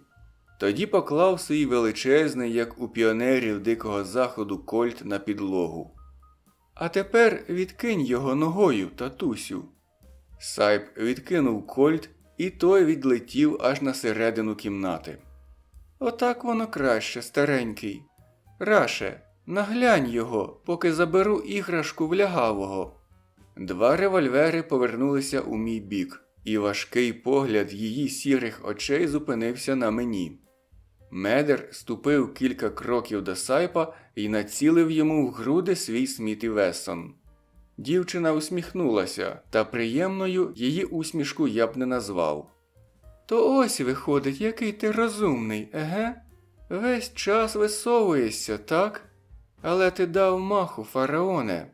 Навіть не обмацав як слід свого худенького дружка. А в нього у черевику була така собі невеличка карта. Мені вона не потрібна, спокійно промовив я і всміхнувся до неї. Я намагався усміхатися якомога привітніше, бо місіс Сайп помалу і непомітно підповзала навколішки до кольта свого чоловіка. Але тепер з тобою покінчено, з тобою і твоєю чарівною усмішкою. Ану підійми клішні й не опускай, поки я не дістану твого пугача. Та швидше, шановний. Дівчина була близько 1,5 метра на зріст і важила кілограмів 50. Одне слово, дівчина та й годі. А в мене зріст 1,80 м, і важу я 86 кілограмів. Тож я підняв руки і стусонув її в щелепу. Напевне, це було з мого боку безумство, але я вже не міг терпіти дует Донован-Медер. Мені остогидли їхні револьвери, нахваляння й погрози. Тимто я й зацідив їй у щелепу. Вона на метр відлетіла, і її револьвер вистрілив. Куля обпекла мені ребра. Дівчина почала падати. Падала вона довго, наче в уповільненому кадрі. У цьому було щось неприроднє. Місіс Сайп схопила кольта і вистрілила Керол у спину. Медер миттю крутнувся, а Сайп метнувся до нього. Медер відскочив, щось крикнув і знов узяв Сайпа на мушку. Сайп завмер, мов скам'янілий, і широка безглузда посмішка знов розпливлася на його змарнілому обличчі. Куля, випущена з кольта, штовхнула дівчину вперед з такою силою, наче поривчастий вітер хряснув дверима. У повітрі майнуло синє вбрання, і щось ударило мені в груди. Її голова. Якусь мить я ще бачив її обличчя, коли вона падала. Дивне, зовсім незнайоме обличчя. А потім дівчина обернулася на маленьку безформну кубку біля моїх ніг. Уже не живу, і щось червоне витікало з-під неї. А позаду стояла висока спокійна жінка. Із затиснутого в обох її руках кольта вився димок. Медер двічі вистрілив у Сайпа. Усе ще посміхаючися, Сайп смикнувся вперед і вдарився об край столу. Бускова рідина, якою він змащував своїх рибок, тепер залила його самого. Коли старий падав, Медер вистрілив у нього ще раз. Я вихопив свій люгер і вистрілив Медерові у найболючіше, як мені здавалося, місце, так, щоб тільки його не вбити, у підколінок. Він гепнувся на підлогу так, немов би перечепився за схований дріт. Я надів на нього наручники ще до того, як він почав стогнати. Я повідкидав ногою револьвери, що валялися на підлозі, підійшов до місіс Сайп і взяв з її рук великий кольт. Якийсь час у кімнаті стояла тиша. Тонкі цівки диму, брудно-сірі, бліді на тлі полудневого сонця, здіймалися до вікна у стелі. Я чув, як удалині гуркотів прибій. Потім десь зовсім поруч пролунав звук, схожий на свист. То був Сайп. Він хотів щось сказати. Дружина підповзла до нього, усе ще навколішки, і зупинилася поруч. На його губах виступила кривава піна. Він через силу кліпнув очима, намагаючися прийти до тями. Місіс Сайп усміхнулася до чоловіка. Кволим голосом він просвистів. «Телескопи, Хетті! Телескопи!» Потім шия його ослабла, усмішка на обличчі розтанула. Голова відкотилася на голій підлозі вбік. Я вийшов з кімнати і причинив за собою двері. Частина 12. З ноги у Медера поволі текла кров, але загрози йому не було. Поки я туго перев'язував носовичком його коліно, він дивився на мене божевільними від страху очима. У нього, мабуть, було порване сухожилля і розколота сама чашечка. Коли його поведуть вішати, він, певно, добряче накульгуватиме. Я зійшов униз, постояв на веранді, дивлячись на дві машини перед будинком. Потім перевів погляд на причали біля підніжжя пагорба. Сказати, де стріляли, міг би тільки той, хто проходив повз будинок. Та, як видно, ніхто нічого не помітив. У лісах довкола, мабуть, теж багато стріляють. Я повернувся у будинок, глянув на допотопний телефон, що висів на стіні у вітальні, але дзвонити не став. Щось непокоїло мене. Я закурив, визирнув у вікно, і раптом якийсь примарний голос промовив мені просто у вухо: «Телескопи, Гетті, телескопи!»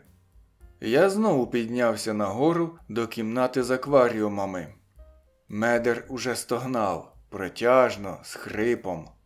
Та яке мені діло до такого душогуба, як Медер? Дівчина була мертва. Жоден з акваріумів не постраждав. Рибки мирно плавали в зеленкуватій воді, спокійні і незворушні. До Медера їм теж було байдуже. Акваріум на літрів 40 з 4 китайськими телескопами стояв у кутку. Плавало там 4 рибки, такі великі, сантиметрів по 10 завдовжки, вугільно-чорного кольору. 2 з них хапали на поверхні кисень, 2 інші з проквола помахували плавцями біля дна. Рибки були товсті, з пишними хвостами і високими спинними плавцями, а коли поверталися до мене головою, банькаті очі робили їх схожими на жаб. Я спостерігав, як вони тикаються мордами в зелень, що нею заріс акваріум. Кілька червоних озерних равликів чистили скло. 2 рибки на дні виглядали товстішими й ледачішими, ніж ті, що плавали на поверхні. Цікаво, чому? Між 2 акваріумами лежав сачок з довгою ручкою. Я запустив його в акваріум, спіймав одного з телескопів і оглянув у сітці його сріблястий живіт. На ньому був рубець, що нагадував хірургічний шов. Я обмацав те місце і виявив під ним тверду гулю. Потім я дістав із дна ще одного телескопа.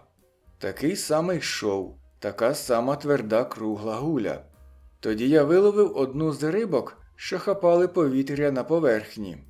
Ні шва, ні твердої круглої гулі. І спіймати цього телескопа виявилося важче, ніж 2 попередніх. Я випустив його назад в акваріум. Мене цікавили тільки 2 перші. Я люблю золотих рибок, як і решта людей. Та діло – це діло, а злочин – це злочин. Я скинув пальто, закасав рукава і узяв зі столу лезо, обмотане з одного боку лейкопластирем. Брудна це була робота. На неї пішло хвилин 5. І ось вони в мене на долоні. Сантиметри 2 в діаметрі, ідеально круглі, молочно-білі. Вони сяяли тим внутрішнім світлом, яке не побачиш у жодному іншому камені. Це були ліндерові перли. Я прополоскав їх, загорнув у носовичок, відкотив рукава і надів піджак. Потім глянув на Медера, на його змучені болем і страхом очі, на зрошене потом обличчя. Чхати мені на Медера. Це був убивця, він катував людей. Я вийшов з кімнати. Двері до спальні були все ще зачинені. Я спустився вниз, крутнув ручку телефонного апарата на стіні. «Я дзвоню з будинку Волеса у Вестпорті», – сказав я. «Тут щось сталося. Треба викликати лікаря і поліцію. Можете нам помогти?» «Я спробую знайти вам лікаря, містере Волес. Правда, на це піде час. У Вестпорті є дільничний полісмен. Викликати?» «Мабуть, викличте», – сказав я й повісив трубку. Все ж таки телефонний зв'язок у сільській місцевості має свої переваги. Я закурив ще одну сигарету і сів у репуче крісло-гойдалку на веранді. Невдовзі почулися кроки, і з будинку вийшла місіс Сайп. Якусь мить вона постояла, оглядаючи підніжжя пагорба, потім усілася в інше крісло. Її сухі очі невідривно дивилися на мене. «Гадаю, ви детектив», – поволі й непевно висловила вона припущення. «Так, я представляю компанію, яка страхувала Ліндерові перли». Жінка відвернулася і подивилася вдалечінь. «А я думала, що тут він матиме спокій», – промовила вона. «Що ніхто вже його не турбуватиме, що це місце стане мов би притулком». Не треба було йому намагатися залишати в себе ці перли. Місіс Сайп повернула до мене голову, на цей раз дуже швидко. Спочатку її обличчя нічого не виражало, але потім на ньому відбився переляк. Я сягнув рукою до кишені, дістав носовичка і розгорнув його в себе на долоні. Вони разом на білому полотні. 200 тисяч. Причина стількох убивств. «Він міг би мати свій притулок», – промовив я. Ніхто не хотів забирати в нього цей притулок. Але ж йому було мало. Вона мовчки невідривно дивилася на перли. Потім її губи сіпнулися. Голос став хрипким. «Бідний Воллі», – сказала вона. «Отже, ви все-таки знайшли їх. А знаєте, ви дуже розумний. Він убив десятки риб, перш ніж цього навчився». Вона підвела на мене погляд. В її очах прозирав подив. «Мені ця ідея не подобалася ніколи», – сказала вона. «Пам'ятаєте давню біблійну притчу про цапа розгрішення?» Я похитав головою. «Це була тварина, на яку поклали людські гріхи, а тоді прогнали її в пустелю. Золоті рибки і виявилися тим цапом розгрішення». Місіс Сайп усміхнулася мені, та я не відповів їй усмішкою. Тоді вона, усе ще усміхаючися, почала розповідати. «Розумієте, у нього були колись перли, справжні, і те, що він пережив, робило його, як йому здавалося, повноправним їхнім власником. Та навіть якби він знайшов їх знов, то однаково не мав би з них ніякого прибутку. Мабуть, поки він сидів у в'язниці, прикмети, за якими він міг би їх відшукати, змінилися, і йому так і не пощастило знайти те місце в Айдахо, де він їх закопав.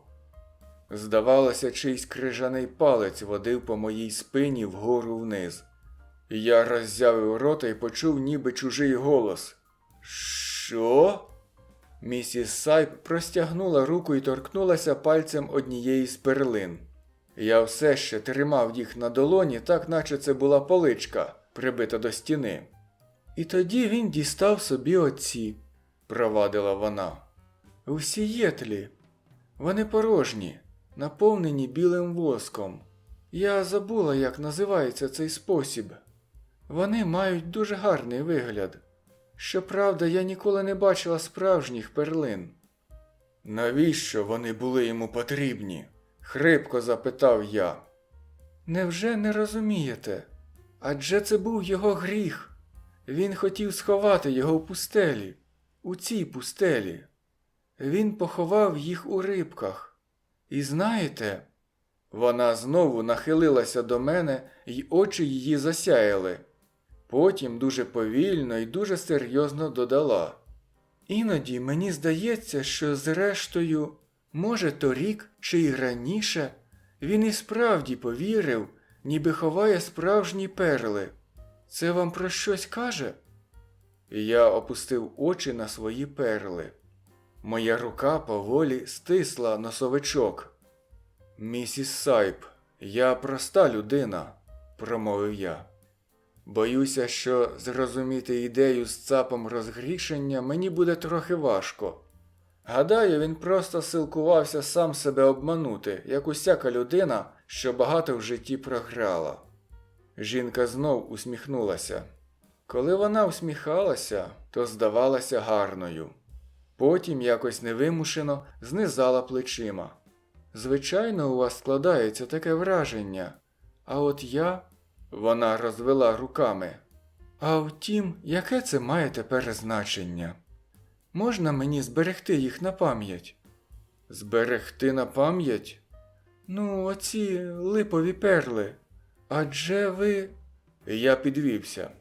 Старий спортивний форд без даху дерся на пагорб. Чоловік за кермом мав на грудях велику зірку. Шум двигуна нагадував гарчання старого лисого шимпанзе в зоопарку. Місіс Сайп стояла з напіврозтуленою долонею і жалісно, благально дивилася на мене. Я посміхнувся до неї несподівано люто. «Що й казати, гарно ж ви оце зіграли свою роль», – промовив я. «А я, чорт забирай, мало не повірив. У мене вже аж мороз поза шкірою був пішов». «Ось так, шановна. Але ви самі допомогли мені. Вам не дуже пасує слово «липові».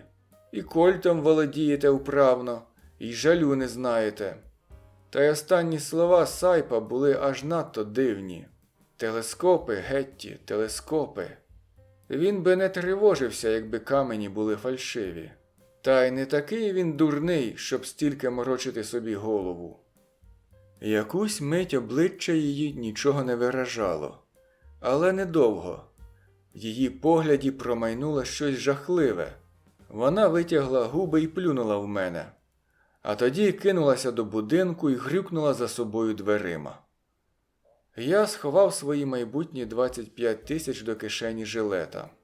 Отже, 12,5 тисяч мені і стільки ж Кейті Горн. Уявляю собі її очі, коли принесу їй чек.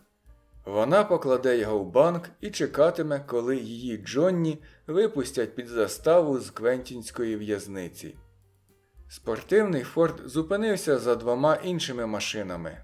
Чоловік за кермом сплюнув у бік, узяв машину на ручне гальмо і, не відчиняючи дверцят, вискочив з неї. Це був здоровий чолов'яга у сорочці з короткими рукавами. Я рушив сходами вниз йому назустріч.